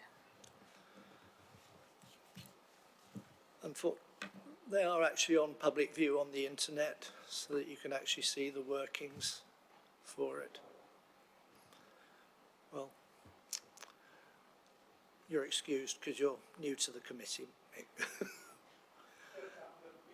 Yeah, I know, and I really appreciate you being here.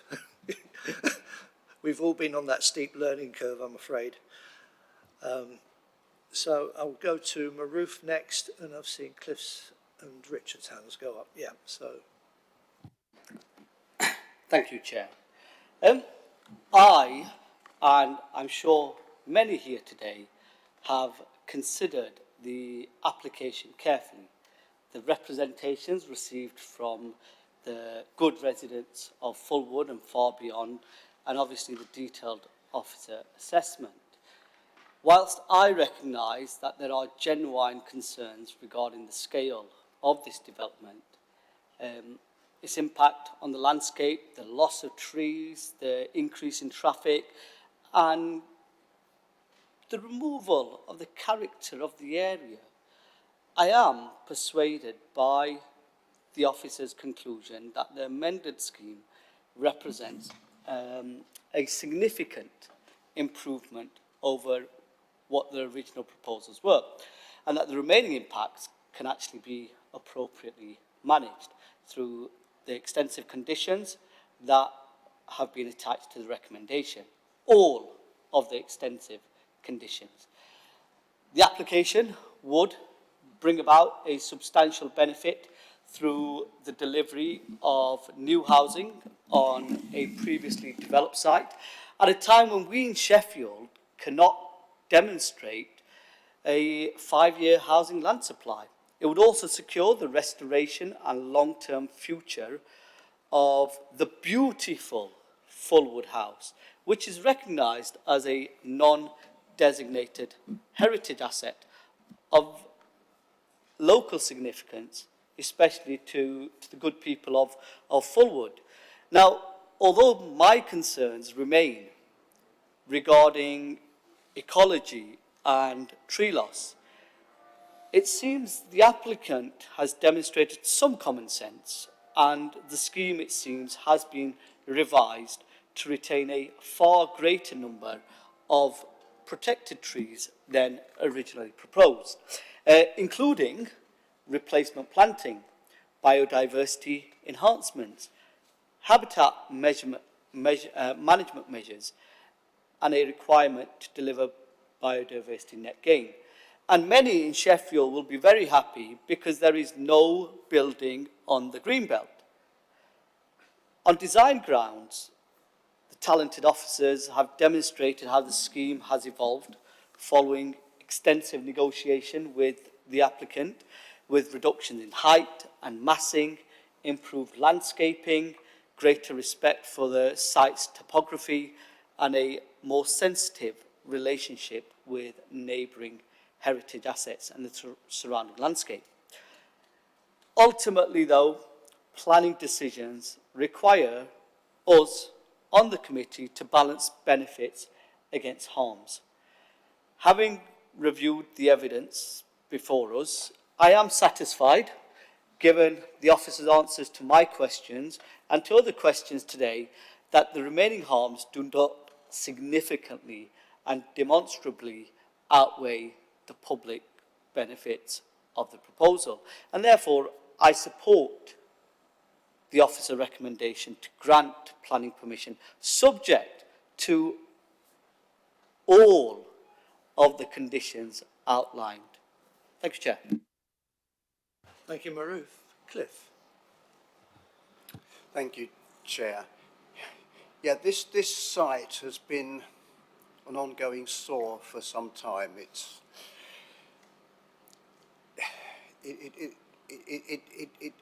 needed development, and this proposal, although perhaps the massing is higher than what we would like, and the height is higher than what we would like, we obviously can't send it back and say come up with something different. We can only vote on what's in front of us. And I think on the basis that it will provide good accommodation and we'll see an awful site developed, brought back into use, I'm going to vote in favour of this. And while I've got the microphone, propose the directive to include the pictures of the lost features as well. I will be happy to second that for you, Cliff. Are members happy with that as a directive? Show of hands. Anyone against? I'm sorry, but I didn't hear what it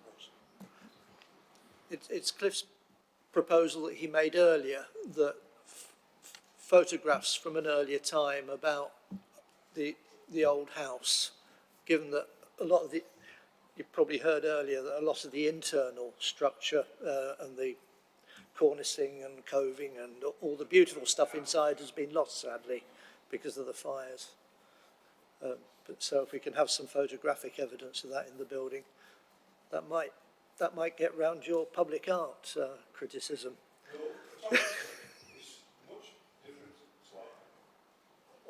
Oh, don't start. Do not start a debate. Richard. You and I need to go to... John, Richard has the floor. My apologies, Chair. Thank you, Chairman. Back on planning. Coming from Stannington, I recognise the difficulties in developing this type of site. That's all I'll say on that point. There is 80% of this is absolutely first class, in my opinion, but the 20% gives me a real concern. And I think, was it the applicant who provided the 3D shots? They've actually encapsulated my real concern. If you look at the last two of the slide pack, if you can move those, please. That one and the one, yeah, both. To me, I'm immediately struck by the sheer density, bulk of those 6 or 7 buildings. Now, I know they're not in the green belt, but they are very close to the green belt, and I still believe that impact on the green belt is a justifiable issue. They're not helped by the fact, and I know green roofs are very good, they're not helped by the fact they're flat roofs. If they were 3-storey pitched roof buildings, it would lessen the impact quite dramatically. I mean, if you compare those 7, I think it's 7 or 8, compared to the brown ones on the front of the building, look at the difference. Now, that might be a sort of a fisheye lensing impact, but I'm not sure. So I'm really concerned about that. And to Councillor Hefker said in his speech about the office block, which we all agree should go, and you walk past and you think, how on earth did they get permission for that? My greatest fear is if this is approved, in 50 years' time, people will be walking past that green belt going, how on earth do they get permission for that? So I will be voting against on this occasion. Thank you.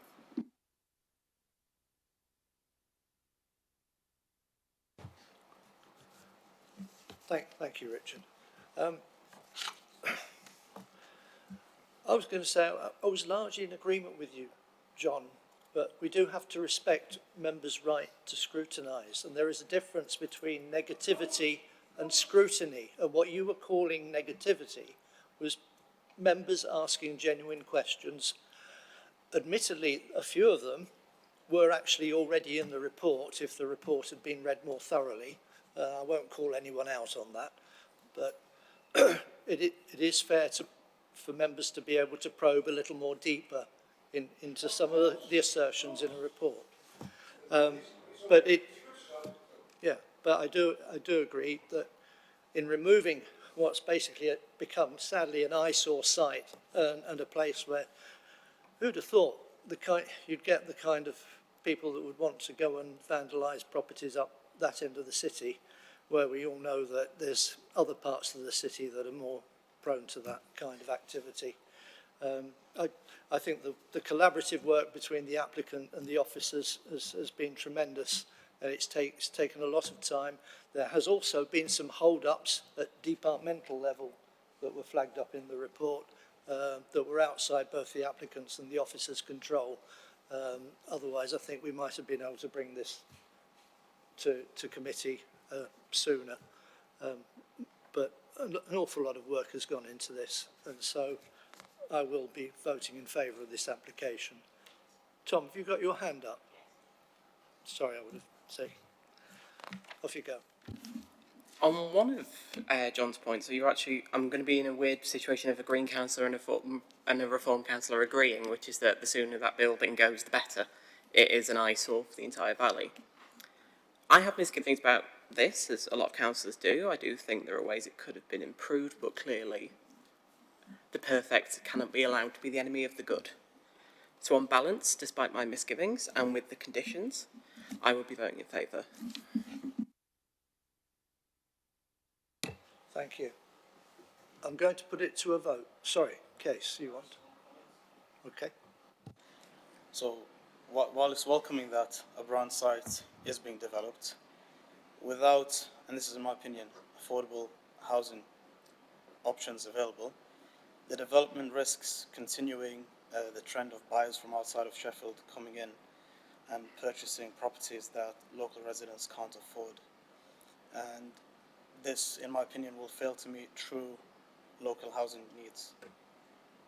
I just thought I'd say out there for future. Thank you. Yes, there's been some previous discussion about that during the course of this this meeting. I'm going to move this to a vote now. Can I see all those members in favour of the application?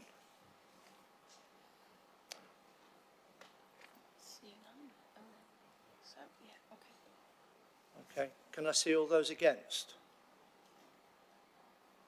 Okay. Are there any abstentions? Okay. That motion is carried. That means that this application has been granted by the Planning Committee. Thank you all very much for your time and patience. And I'm now going to call for a 10-minute comfort break, which I think will do us all a lot of good. So back here at 4:05, please. Had a request to ask for the other planning application to be taken next. I won't go into the reasons for that, but having consulted with members, we're happy to do that. So the next item is item 9A, planning application for land opposite 48 to 72 Sandstone Drive, and that's in Sheffield 9, 1DU, and that's on page 43 of the agenda papers. So, and it's back to Jacob to take us through the application. Thank you, Chair. Could we just get the map up, please? Thank you. So this site comprises around 0.1 hectares of land to the southeast of Sandstone Drive in Winkerbank. It falls within a housing area in the unitary development plan and remains residential zone in the draft Sheffield plan. The proposal is for 2 dwellings and the application is presented to committee due to significant public interest. There have been 19 objections.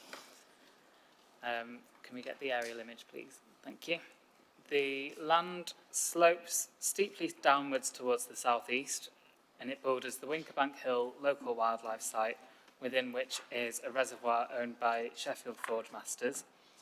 The site was previously heavily vegetated, but you'll see from photos that most of the trees have now been removed.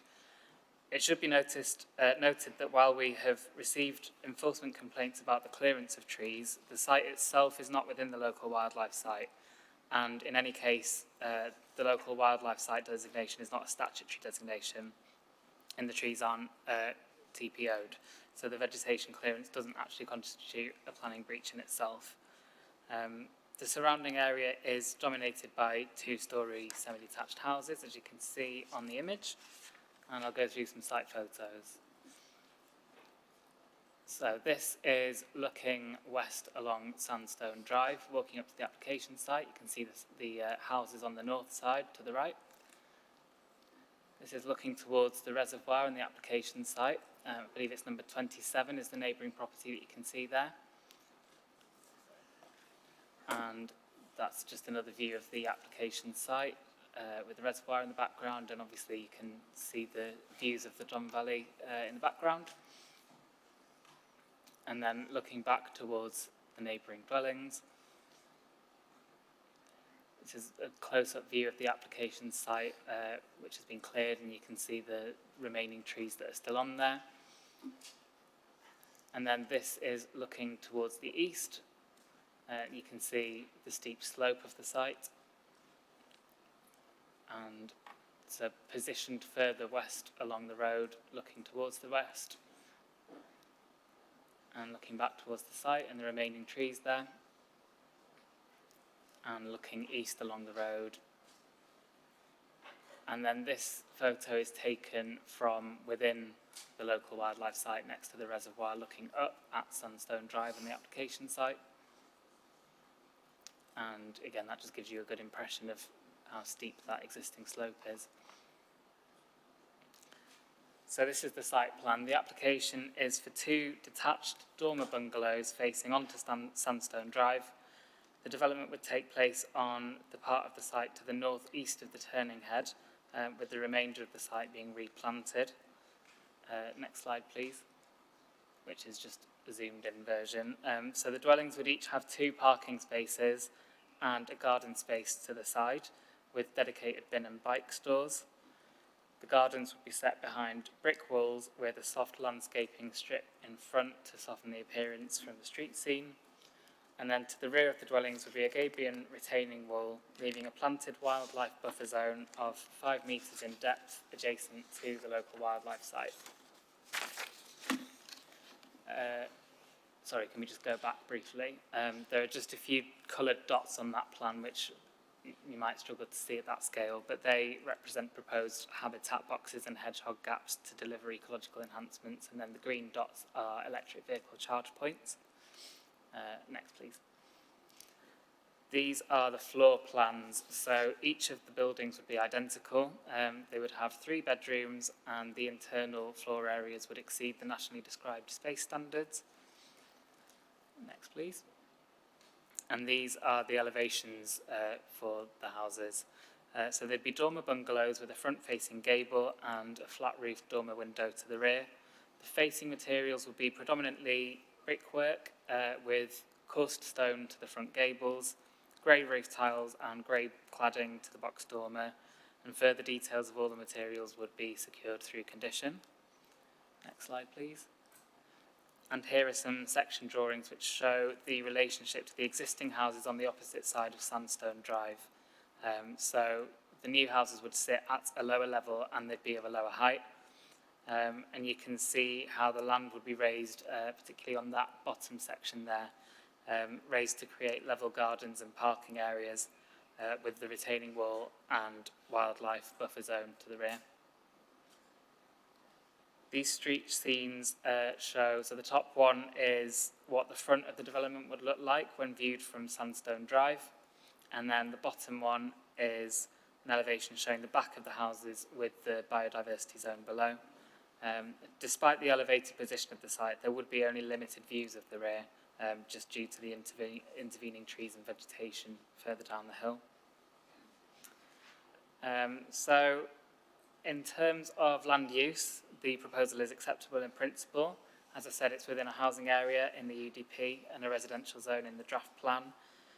The site is previously undeveloped and represents greenfield land, but due to a low proportion of dwellings being completed on greenfield land since 2004, there are no policy conflicts in terms of policy CS24 of the core strategy. And we also need to determine the application in line with the tilted balance in favour of housing developments because of our lack of a 5-year housing land supply. The design is considered to be acceptable. It would be a different house type to those currently on the street, but the dwellings would be low in height and wouldn't dominate, and they would echo key features such as roof forms and materials on the nearby dwellings, and overall there'd be a visual improvement compared to the existing cleared site. The site's located close to the line of the Roman Ridge Scheduled Ancient Monument, but an archaeological field investigation has been undertaken and it's concluded that there is no potential for below-ground archaeological remains within the site itself.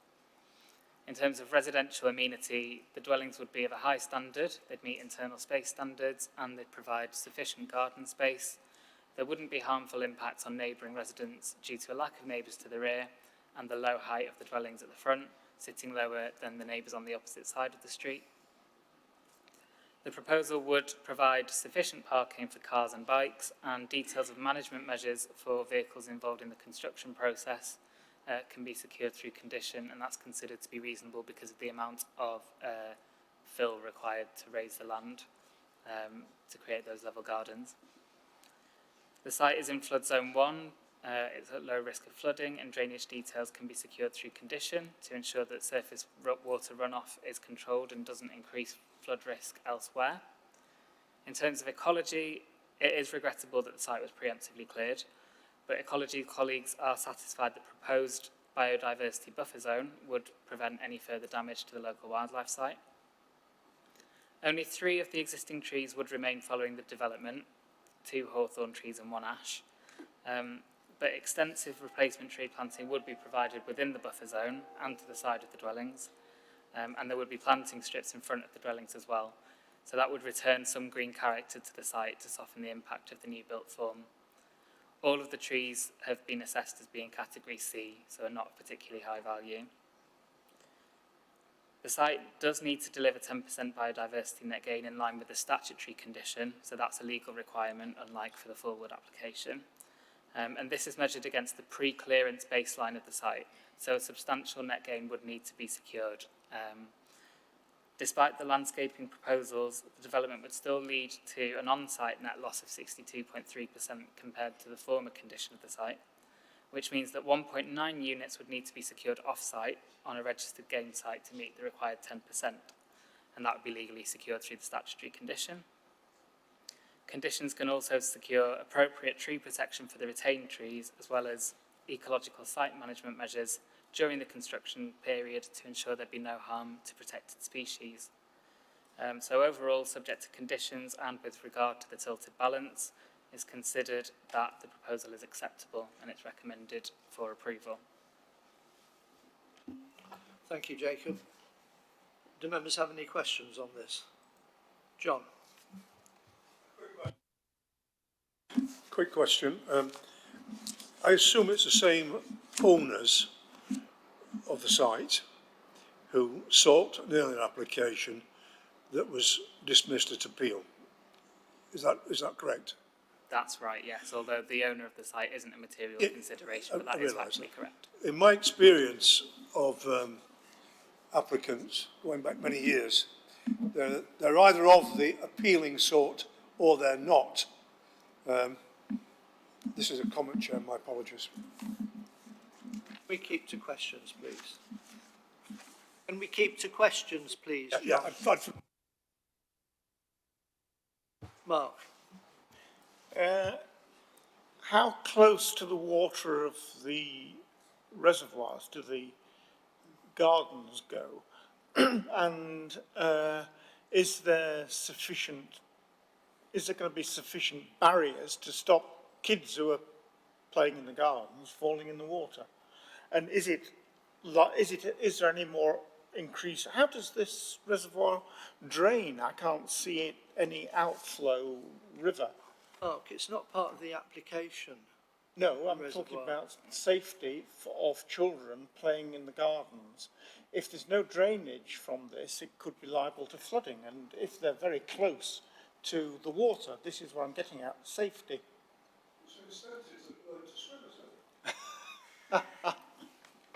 Safety isn't generally a material planning consideration either. It would be more a matter for building regulations, and then liability over people swimming would be with the owner of the reservoir.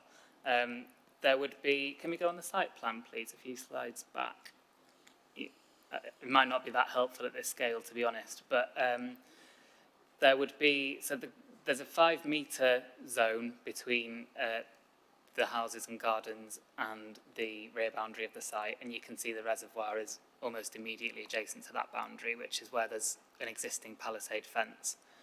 So at the top of the Gabion retaining wall, which forms the residential boundaries before that ecological zone, there would be a barrier. I think it was going to be about 1,200 millimetres tall, so just over a metre.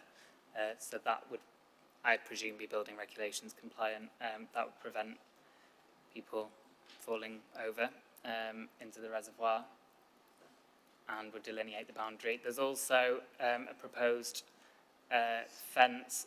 Can you see the thick black line just to the south of plot 2? So that is a proposed fence line or railing, which I think would be about 1.5 metres in height, just to delineate that that is private land. There would be a gated access for maintenance of the landscaping, but it delineates private ownership and management, so that also provides a level of security which would hopefully stop people going into that zone. But there is a substantial palisade fence on the site boundary anyway.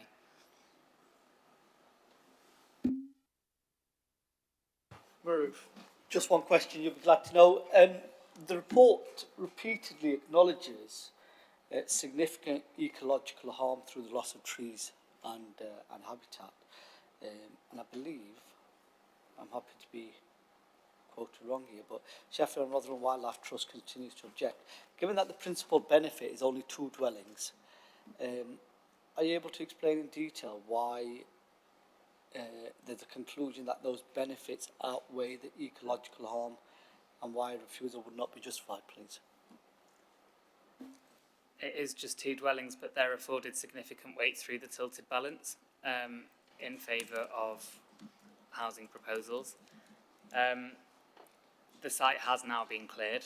That has happened. There isn't a mechanism to enforce the replanting of the site without a development proposal. So although biodiversity net gain is dealt with through the statutory regime rather than necessarily being a material consideration in the same way within the planning balance, it should be noted that granting planning permission would invoke that requirement for 10% net gain, and there isn't another mechanism by which the local planning authority could insist on replanting of what's been lost. Thank you. Richard.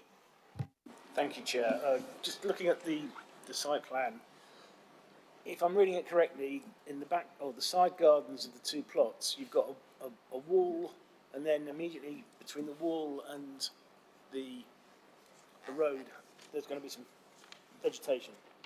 Is that a strict condition of the scheme?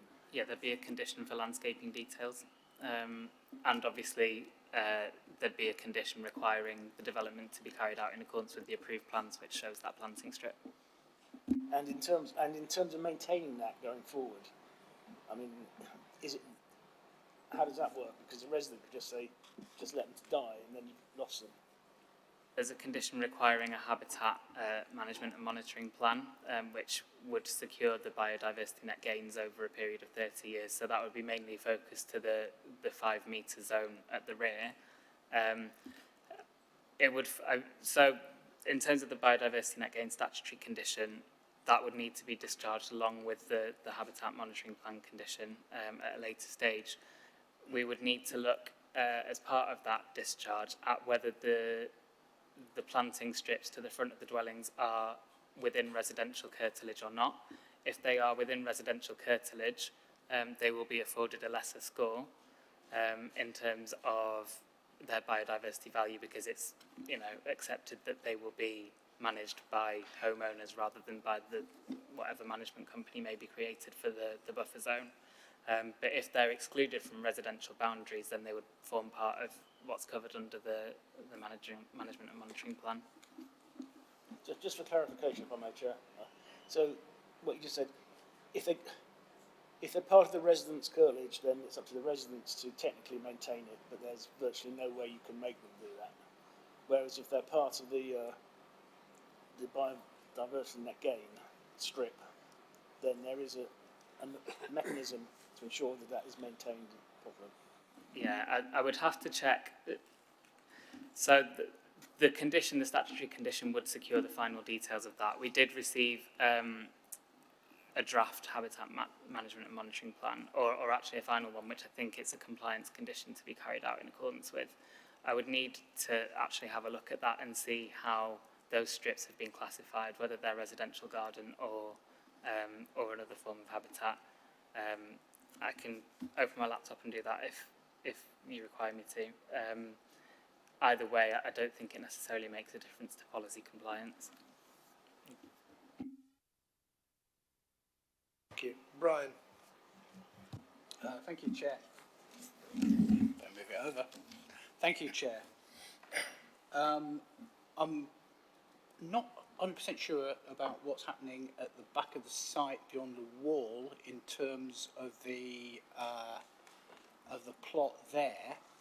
Is that remaining at the level of the pond, or is it being raised up?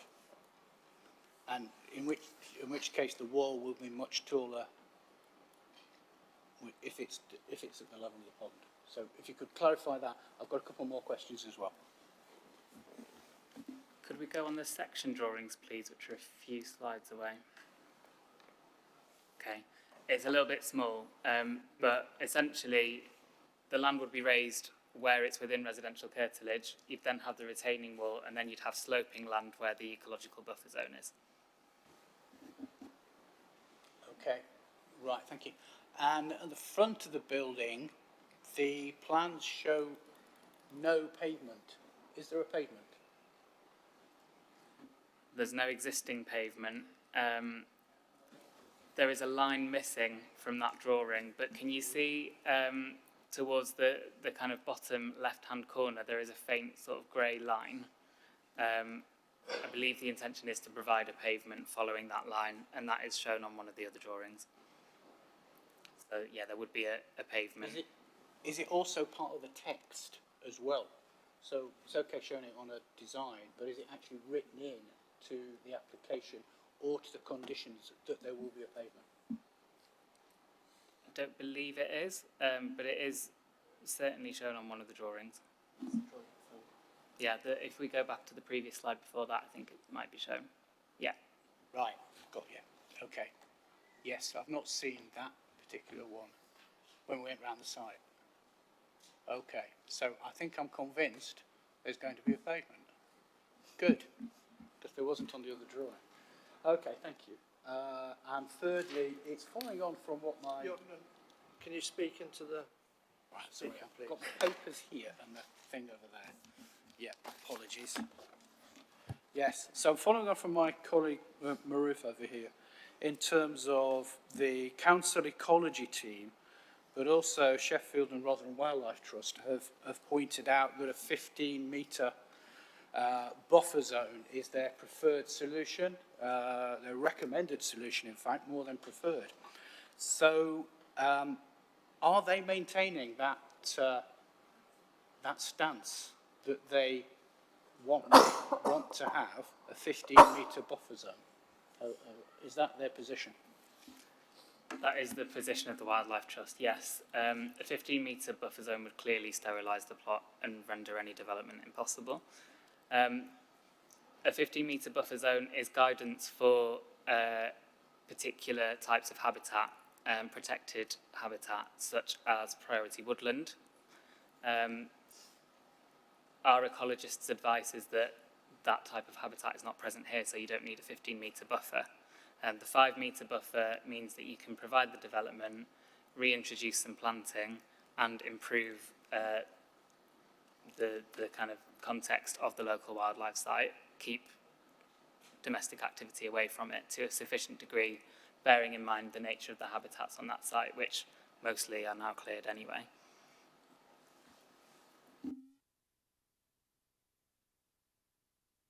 So if you just tease this out a little bit more, so your stance was being put to Sheffield and Rotherham Wildlife Trust and the ecology team, and they still maintained their objection. Is that right? The Wildlife Trust object to the application. Our ecology team consider it to be acceptable for the reasons that I've said.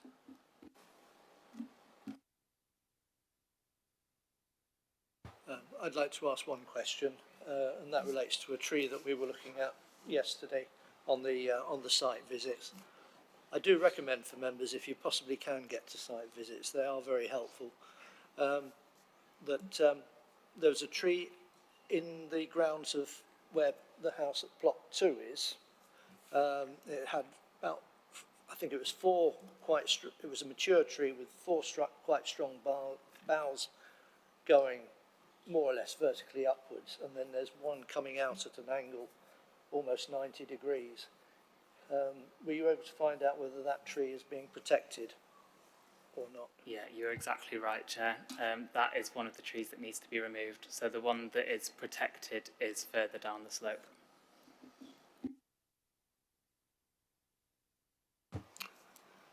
It was quite a good specimen. It's a pity there wasn't a TPO on it. But we are where we are with this. We'll go to comments then. Do you mind me just coming back on that, Chair? I just want to emphasise the tree survey has returned conclusions that all of the trees on the site were category C, so they wouldn't merit TPO. Okay then. John, you want to comment? Thank you, Chair. This is a very, very straightforward planning application. I will be supporting the officer recommendation, and I would urge my fellow councillors to do the same. If we turn it down, if we refuse, this is what will happen. The applicant will appeal, the applicant will win, and the applicant will probably seek costs and get them. I urge you to vote for it.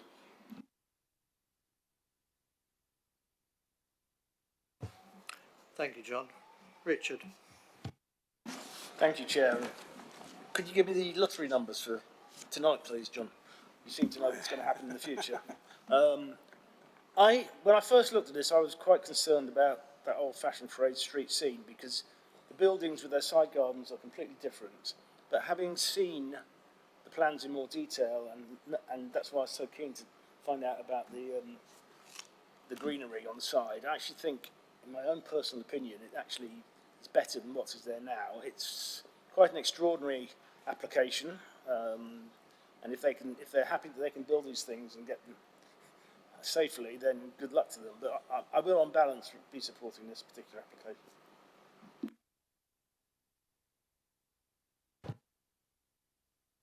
Mark. The diagram on page 52 is not quite as clear as this one. This one is, I was looking at page 52 earlier, this one is a lot more reassuring. There was mention of a 15-metre buffer. Is that that's between the water and the back of the houses? Is it 5 metre? 5 metre. 5 metre. Well, I'm a little reassured that there is, I mean, it looked from this one on page 52 like a hop and a skip and they'd be in the water. But that's a bit more reassuring there. So given that we need houses, I'd be in favour of it. Thank you. Maroof. Thank you, Chair. I mean, obviously there is no perfect application, and the concerns that neighbours have expressed, I recognise. However, the role of this committee is to assess the proposal against the planning policy and the evidence before us, and I think officers have demonstrated that the amended scheme provides an acceptable design, some residential amenity. However, I don't think it has demonstrated ecological mitigation and a biodiversity net gain, but it does deliver on additional housing, even though it is two dwellings. On balance, some today may agree with the officer assessment that the benefits outweigh the harms. Others may disagree and say that the harm outweighs the benefits. Therefore, I will be looking to abstain. Thank you. Thank you, Maroof. Brian. Thank you. I think we must take stakeholders and expert opinion into account, and I don't think this has been done to my satisfaction on this particular application, so I shall be abstaining on this one.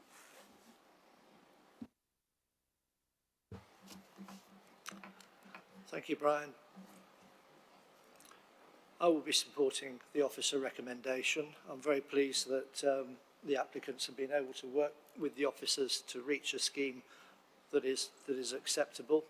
In an ideal world, we'd all like to see the biodiversity net gain delivered on site, but the legislation is set up in such a way that it is possible for applicants to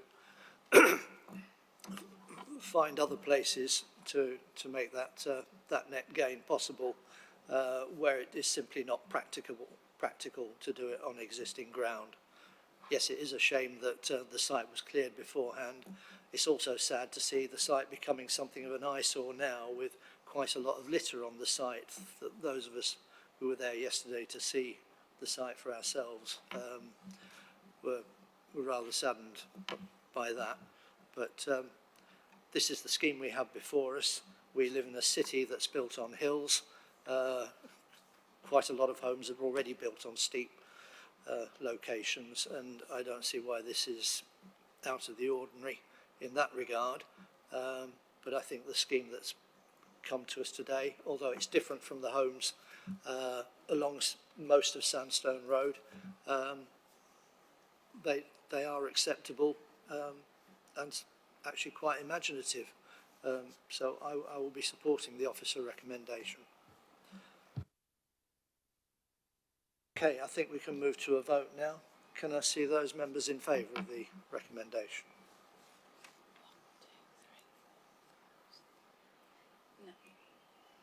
No. Okay, bring your hands down. Can I see those members against? Can I see abstentions? 2 abstentions. Thank you very much. The application is carried through. Yes. 9 in favour, 2 abstentions. 9 for, 2 abstentions, none against. Okay. We will resume the agenda back at item 7, which is the proposed diversion of a public footpath on Cliffe Hill in Dungworth. And that's on page 13 of the agenda. So who's taking us through that, Diane? Mark? Thank you, Chair. When you're ready. This proposal is seeking approval from members to make an order that will divert parts of public footpath Bradfield 76 off Cliffe Hill, Dungworth. Sorry, Mark. Sure, we're trying to see people out in the right way who were no longer here. Can you start again, please? Yeah. Sorry about that. Sorry. Okay. This proposal seeks approval from members to make an order that will divert parts of public footpath Bradfield 66 off Cliffe at Dungworth. So you can see how that's the existing route of the path. It goes across what is essentially a private access track to a couple of cottages at the bottom. Then opposite the cottages it goes through a small wooden gate and then through the pasture land. So you should show the second slide, please. So the proposal is to take it just into that pasture land just further south, and then it will meet up with the existing route where the red line is. Due to the increasing popularity of the nearby dairy and ice cream parlour, pedestrian traffic along the footpath has increased to the point where it affects the privacy. I'm really sorry, Mark. Perhaps go back a couple of sentences as well. Really sorry about that. No, it's all right. A number of members were struggling to hear you. Okay, so the proposed diversion is the blue route on this plan. It takes access obviously further south, just as it comes out of the dairy site. That'll go through a gate and join the existing pasture land, connecting up with the existing path in red. My laptop's gone to sleep now, I'm sorry.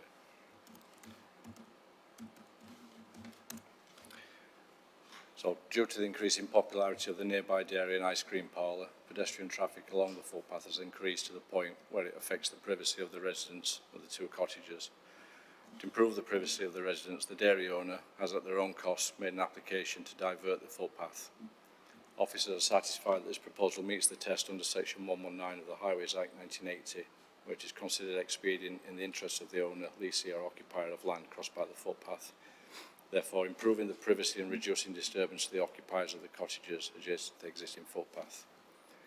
The new footpath will be surfaced, it is a similar length and gradient and will be surfaced from crushed stone.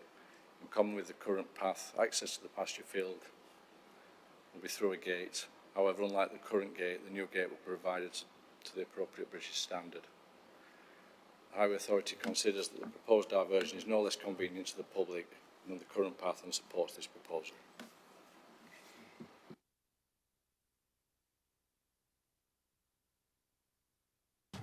Thank you, Mark. I think that was very clear.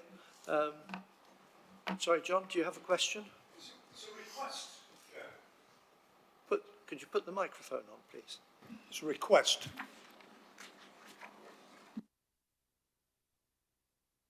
Might want to take it over comments, but it's a request. And it's a simple and cheap request. Sorry, has any members got any questions before we go to comments? Mark? Can you just, it says, in the event of no objections being received, can you just confirm whether there has been any objections received?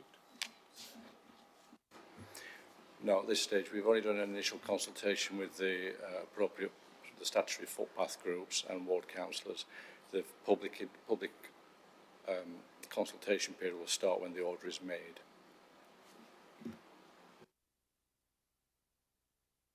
Members, I do think this is straightforward. There's no loss of the path. It's just a slight diversion, which will improve the amenity for the neighbours of this quite remarkable ice cream parlour.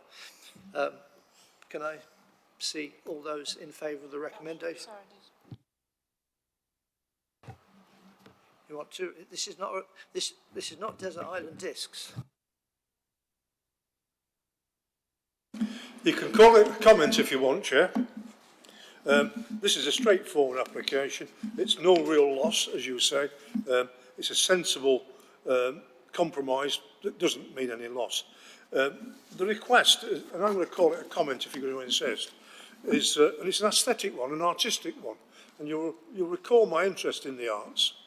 If we look on page 24 at the two public footpath signs we can see, these are an older generation, and they're cast steel and painted green.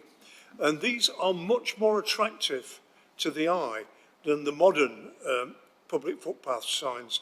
So the request to officers, could we possibly recycle them, reuse them, and put them on the new footpath route? We win every way. We save a vital bit of aesthetic pleasure, and we save having to create new ones. Yeah, well, can I ask Mark if that's Thank you, possible? Chair. That would normally be what happens, but I will make that request to my colleagues in Public Rights Away.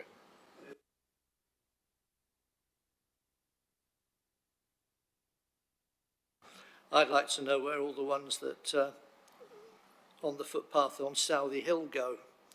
Each time, because they keep disappearing. Okay, can we? You've already declared an interest earlier on, Richard. But sorry, you want to speak as the? Yeah, go on. Off you go. Yeah, it's just really, this is very straightforward. I'm just really pleased that the one issue that could have come up, which is the degradation of the new footpath in the winter because of the boggy area, has been addressed through using crushed stone. So, yeah, this solves a unnecessarily difficult local issue very well. It's always pleasing to hear when a local councillor has been satisfied. Can I see all those in favour of the officer recommendation? Anyone against? Any abstentions? That is unanimous. Thank you all very much for that. Just one more well, no, there's 2 items to go, isn't there? We've got a tree preservation order, and that's on page 26 of the agenda. Our tree officer is delivering that next. Yeah, thank you, Chair. So today I'm seeking confirmation of Tree Preservation Order, or TPO 502, relating to land adjacent to 24 Vale Grove, Loxley. The order was made on the 23rd of April 2026 and protects a group designated as G1 that consists of 15 sycamore trees and 1 ash tree located along the southern boundary of the site immediately adjacent to Studfield Hill. The order can be viewed in full in Appendix A of the report, and images of the trees are available in Appendix D. The TPO was made following consideration of a planning application referenced 25-01002-full. During assessment of that application, the impact of the proposed development on trees located on and adjacent to the site was identified as a material planning consideration and formed a key reason for refusal of that application. The Community Tree Officer visited site on 17th of April 2026 to assess the amenity provided by the trees and their suitability for protection with the Tree Preservation Order. The trees comprise a substantial group of mainly mature and early mature sycamores together with a mature ash. They form a large cohesive belt of trees which is prominent from Studfield Hill and from wider surrounding public viewpoints including Studfield Quarry, Eden Drive and in part from Loxley Road. The trees were found to be in good outward condition with no significant defects identified. They display the expected vitality for their species and age class and are considered capable of providing a public amenity contribution for at least the next 40 years. The trees are assessed using the tree evaluation method for preservation orders, commonly known as TEMPO, and achieved a score of 18. This score indicates that the trees merit protection through a tree preservation order. The assessment can be viewed in full in Appendix B of the report. Given that the trees have formed a key reason for refusal of planning permission and that they are currently not subject to any statutory protection, the Council, acting as local planning authority, considered it expedient in the interest of amenity to serve TPO 502. One duly received objection to the confirmation of the order has been received and is summarised as follows, along with my response. Point 1, the landowners recognise and value the trees and have never intended to remove, damage or compromise them. No removal of the mature southern tree belt was proposed at any stage, and planning permission has been refused, preventing development works taking place. My response. It is noted that planning permission was refused, and therefore the development detailed in the application cannot be carried out. However, as the impact on trees has been implicated as a key reason for refusal of the reference planning application, it is therefore considered expedient to serve a tree preservation order based on there being a foreseeable threat to the trees, even if this is not the intention of the current property owners. The trees are not located within a conservation area, and without the tree preservation order being served, there would be no mechanism for the council to monitor the management of the trees or to prevent their removal. Further, the approval of the previously referenced application or any future application on the site that implicates the trees would have, where appropriate, led to a TPO being made in order to give weight to any tree-related conditions imposed by the granting of planning permission and to ensure the tree's long-term retention. The Council is under a duty to make tree preservation orders in such circumstances, and this is also addressed within government guidance on the topic. It is therefore considered likely, when taking into account the amenity value of the trees concerned, that a TPO would be made even in a situation where planning permission had been granted, although it should be noted that each planning application is judged on its own individual merits. The objective's second point is that the proposed development was specifically designed to retain and protect the trees, and it acknowledged their value using them as a key landscape feature of the site. My response, the planning application was assessed holistically by the local planning authority, taking account of all submitted information and the likely future impacts of the proposal. Following this assessment, officers concluded that insufficient arboricultural information had been provided to demonstrate that the development would not result in unacceptable harm to the group of trees protected by the order, either during construction or throughout the lifetime of the development. The decision notice identified concerns regarding development within or close proximity to root protection areas to trees on the north of the site, including the proposed access road, drainage infrastructure, attenuation tanks and retaining walls. These trees have not been included within this order, as the trees offering the highest level of amenity are located within neighbouring property not controlled by the applicant. Concerns relating to the trees included in the order located to the south of the site included the proposed layout of the raised deck and garden areas located within the root protection area of the trees, and the potential for future pressures to reduce or remove trees arising from overshadowing, perceived risk from fallen branches, and other proximity-related issues affecting future occupiers. Given the above points in response to the objections, it's my recommendation that Tree Preservation Order number 502 be confirmed without modification, thereby making the protection afforded to it currently permanent. Thank you. Thank you, Jonathan. I've seen at least two members' hands up. John, you have a question. We'll take questions first. It's a question to officers, Chair. It's not very often that I'm not clear about any sort of application, including a TPO. Have I missed something obvious? But it doesn't seem to me that the owners, of the land and the house with it, it doesn't seem to me, unless I've misread it, that they want to do anything other than maintain. They don't seem to want to chop them all down and build on it. They don't seem to want to create an off-road parking spot by removing some of the trees. So the question is, have I missed something obvious? Thank you. So the reason that we found it expedient to make the order is because of the potential future threat to these trees that arises from them being implicated in the refusal of a planning application. So planning permission has been refused, not only considering the trees, but with the trees forming a material part of that. Therefore, there can be considered to be a threat to the trees going forward in terms of development. Lord Chair, the owners of the site, their ulterior motive is to build something on the site. Or it is possible. It's not even ulterior. I mean, they had hoped to build on the site. I think we can accept that. Yeah. Yeah, I'd just like to make clear in the objection that they've provided. They say that they don't want to remove this belt of trees. Within the planning application that was submitted to us, these trees were to be retained, but there was inadequate information the officers found when deciding that application to see that they would be adequately protected. So we're not putting necessarily an ulterior motive on anyone. We're just saying there's a chance, there's expediency in protecting these trees for the long run. Just to follow up on that, because I think I get where you're coming from, John. Is it because there was no protection for the tree roots in the initial application, or that the building might have gone up very close to the actual trees? Yeah, so basically works that were proposed within the root protection area of those trees, and then also the proximity of the trees to the buildings as well, and the likelihood of future pressures on those trees because of their proximity to the buildings. Okay, Brian. Thank you, Chair. So question to Jonathan. Thank you for your work on this. One of the things that's mentioned is about a well-established understory planting. And I noticed that as soon as I looked at the bottom photograph on page 39, which shows not just a set of trees, not just a belt of trees, but a whole hedgerow as far as I can see. I would call it a hedgerow.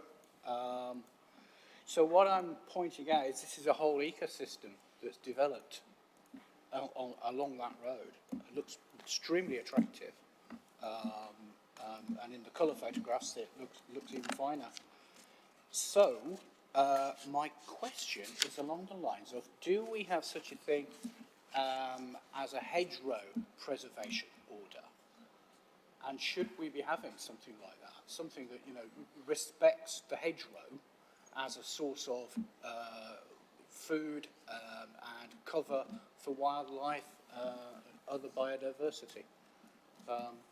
It's just a thought that's occurred to me that, you know, this is more than a set of trees here. Okay, I think Jonathan can answer that for you. Yeah, so obviously with tree preservation orders, we have to work within the constraints of the legislation and what it allows us to protect. So the options we've got when considering trees for protection are either individual trees, areas of trees that is generally discouraged by the government because of its not very specific type of order, but can be used on emergency TPOs quite often. We are allowed to use woodland orders as well if we would specify it as a type of woodland, which sort of, that does allow for protection of the understory. All trees that grow up through that would then be protected. However, it's not best practice to use that in situations or contexts where perhaps there's a residential garden that would also be impacted by that, as it would deter potentially normal maintenance of a garden. So that's why within the context of this order, the group designation was decided to be the most sensible approach. There are existing hedgerow protections as well. That's outside of my specific area of expertise, but as far as I'm aware, they don't apply to residential curtilage, and they're more used for farm hedgerows, that kind of thing. But as well, we have BNG as well as something else that would factor into that sort of protection. Just a little follow-up on that, if I can. So how big would an area of woodland have to be? Would this cover it? Would that be large enough? Or do I need to take this somewhere else, Jonathan? I'll be happy to follow up after with specifics on it, but in essence, it's not necessarily the size of the area that we're looking to protect, it's also the use of that area. So if it is going to likely be used as a woodland area, it's not a residential garden, we maybe have considered it as a woodland. It all depends on the site context, and that's a judgment that we have to make when assessing these orders. In this case, because of its proximity to a residential garden, a woodland order wasn't considered to be the most appropriate form of order to use. Okay, Richard, you're next, and then Mick. Thank you, Chair. Yeah, if I'm looking at the maps correctly, the G1 is the kind of the area we're talking about. I know this area very well, and there are trees further up Studland Hill. There's one particular one which would not be within the area. Is there a way that we can expand G1 to take account of, because they're good trees as well, they're almost in the row of trees and we've kind of left the last one off, or does that really mean we've got to go back to square one? I think you're going to have to put that in as a separate request to the officers, because what we're dealing with here is what's presented in the application. Jonathan? Yeah, I'd also say that those trees were assessed when we were looking at the extent of the order. However, they are under the management of Sheffield Parks and Countryside, which means that they're covered under the Trees and Woodland Strategy, which we would generally consider as good arboricultural management. So for that reason, there's no threat to those particular trees, which is why they weren't included in this order. Mick? Yeah, I'm just about to show my lack of experience. Is it possible to challenge a TPO? Do you mean if we pass a TPO and then what the applicant makes a challenge in another place?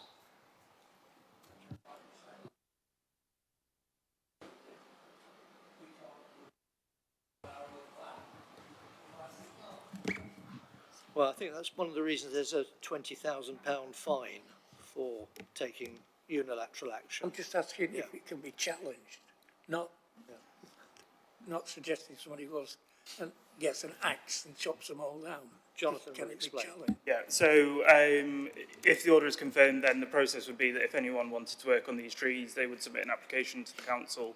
That would then be assessed on its merits, and we would either allow it if it didn't result in significant harm to the amenity of the area, or had been adequately justified, or if that was then refused, the applicant then has the right to take it to the planning inspectorate, who will then make a final decision on that. So that is the safeguard, that's the legal safeguard that is in place, basically, that is the extent of our authority. If the applicant decides that we've made an unreasonable decision, they can then appeal to the planning inspectorate free of charge, and the planning inspectorate would then look at the case and make a decision that's then final. In terms of challenging the actual order as well, this is the process that goes through when an order is made, is that we make the order on a 6-month temporary basis. Objectors can then come forward. If there are objections, we then bring it to this committee, which is where those objections are then considered before confirming the TPO and making it permanent.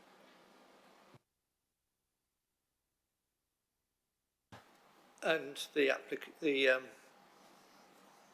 owner of the trees would have the opportunity to speak at committee too, if they wish to, and that has happened in the past. Maroof, you're next. Yes, thank you, Jonathan. It's just a matter of clarity here. Now, I know G1 does not go up to the boundary of 226. I've recently been out there. I've also had a look at satellite photos, and it looks like trees go all the way up to the boundary of 226. My question is, why does the order not cover those trees, or is this a rough boundary, this G1 boundary? Yeah, so the maps only need to be specific enough to identify on site which trees are protected, which this does along with the count of trees that are there. That was also, the map's also been based on the property boundaries that we've been provided from a land registry search. So we've gone to the extent of the property that was covered by the application. And we've also covered only up to where the red line boundary of the application was as well, because that's where we considered there might be a threat to the trees going forward. Okay, I mean, given the map that you've provided on page 35, looks like the boundary of 226 and the edge of the G1 boundary, there's a significant number of trees there that are not protected. So are you saying that that part also belongs to 226? I don't know whether you can answer that or not. Yeah, so the trees that are outside of that were either excluded from the red line boundary of the development, or were seen to be as on neighbouring land. Without being on the site again and having a look, I'm sure there's demarcations on there that informed where and which trees we decided to protect on that. But the order is to be sort of viewed as a whole, so the map as well as the count of trees that are along there can be used to identify which trees are protected. Thank you. John, you have another question? Right, so we'll move to, if there are no more questions, we'll move to comments then. On the question that Mick Rooney raised, and I'd have to go back to my Bible on this, but I think the local authority has immense powers over and above the £20,000 fine, or the local planning authority.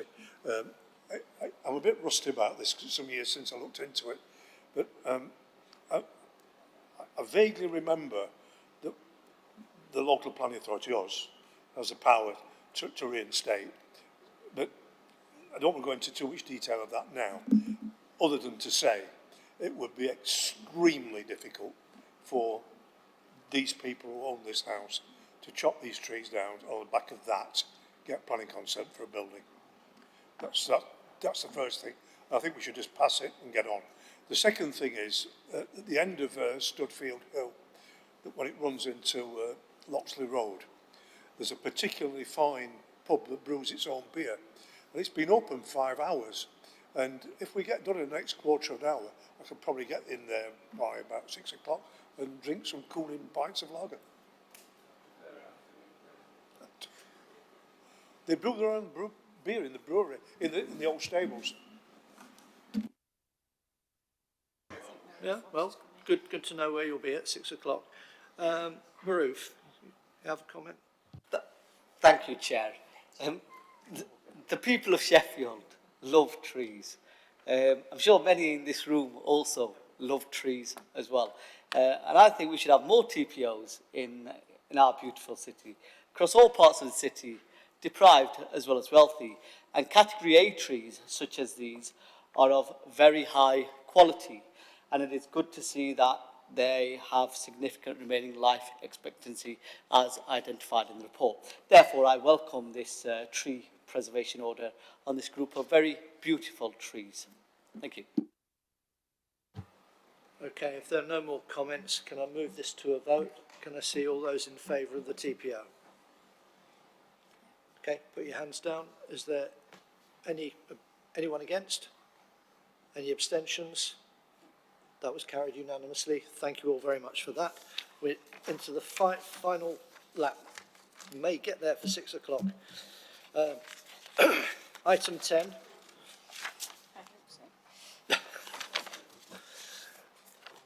Record of planning appeal submissions and decisions on page 137. These are for noting, but I will express my thanks to officers for actually winning most of the appeals that have gone to the Planning Inspectorate. That's very pleasing to see. And can we note those? Because we've got another little bit as well, which is the enforcement appeals. Just the one on Sheffield 7, Abbeydale Road. The officer felt that it wasn't worth getting a dormer window change there. I have to say, given some of the fish we've got to fry in this city, you can sort of see his point. But overall, pretty good. So can we agree to note that and thank the officers for their work on those too, because it is important. And do we, Michael, you might know, do we have our annual report coming at the next meeting on? Yes. I thought it was annual. Every 6 months, yes. So next month. We can all look forward to that. Yeah. Thank you all very much for your patience. I know some of it was a bit difficult to get our heads round, but I do appreciate your persistence with it. And the time and date of the next meeting will be 2 o'clock on Tuesday, the 18th of August, and most likely the site visits will be the morning before. Thank you all very much.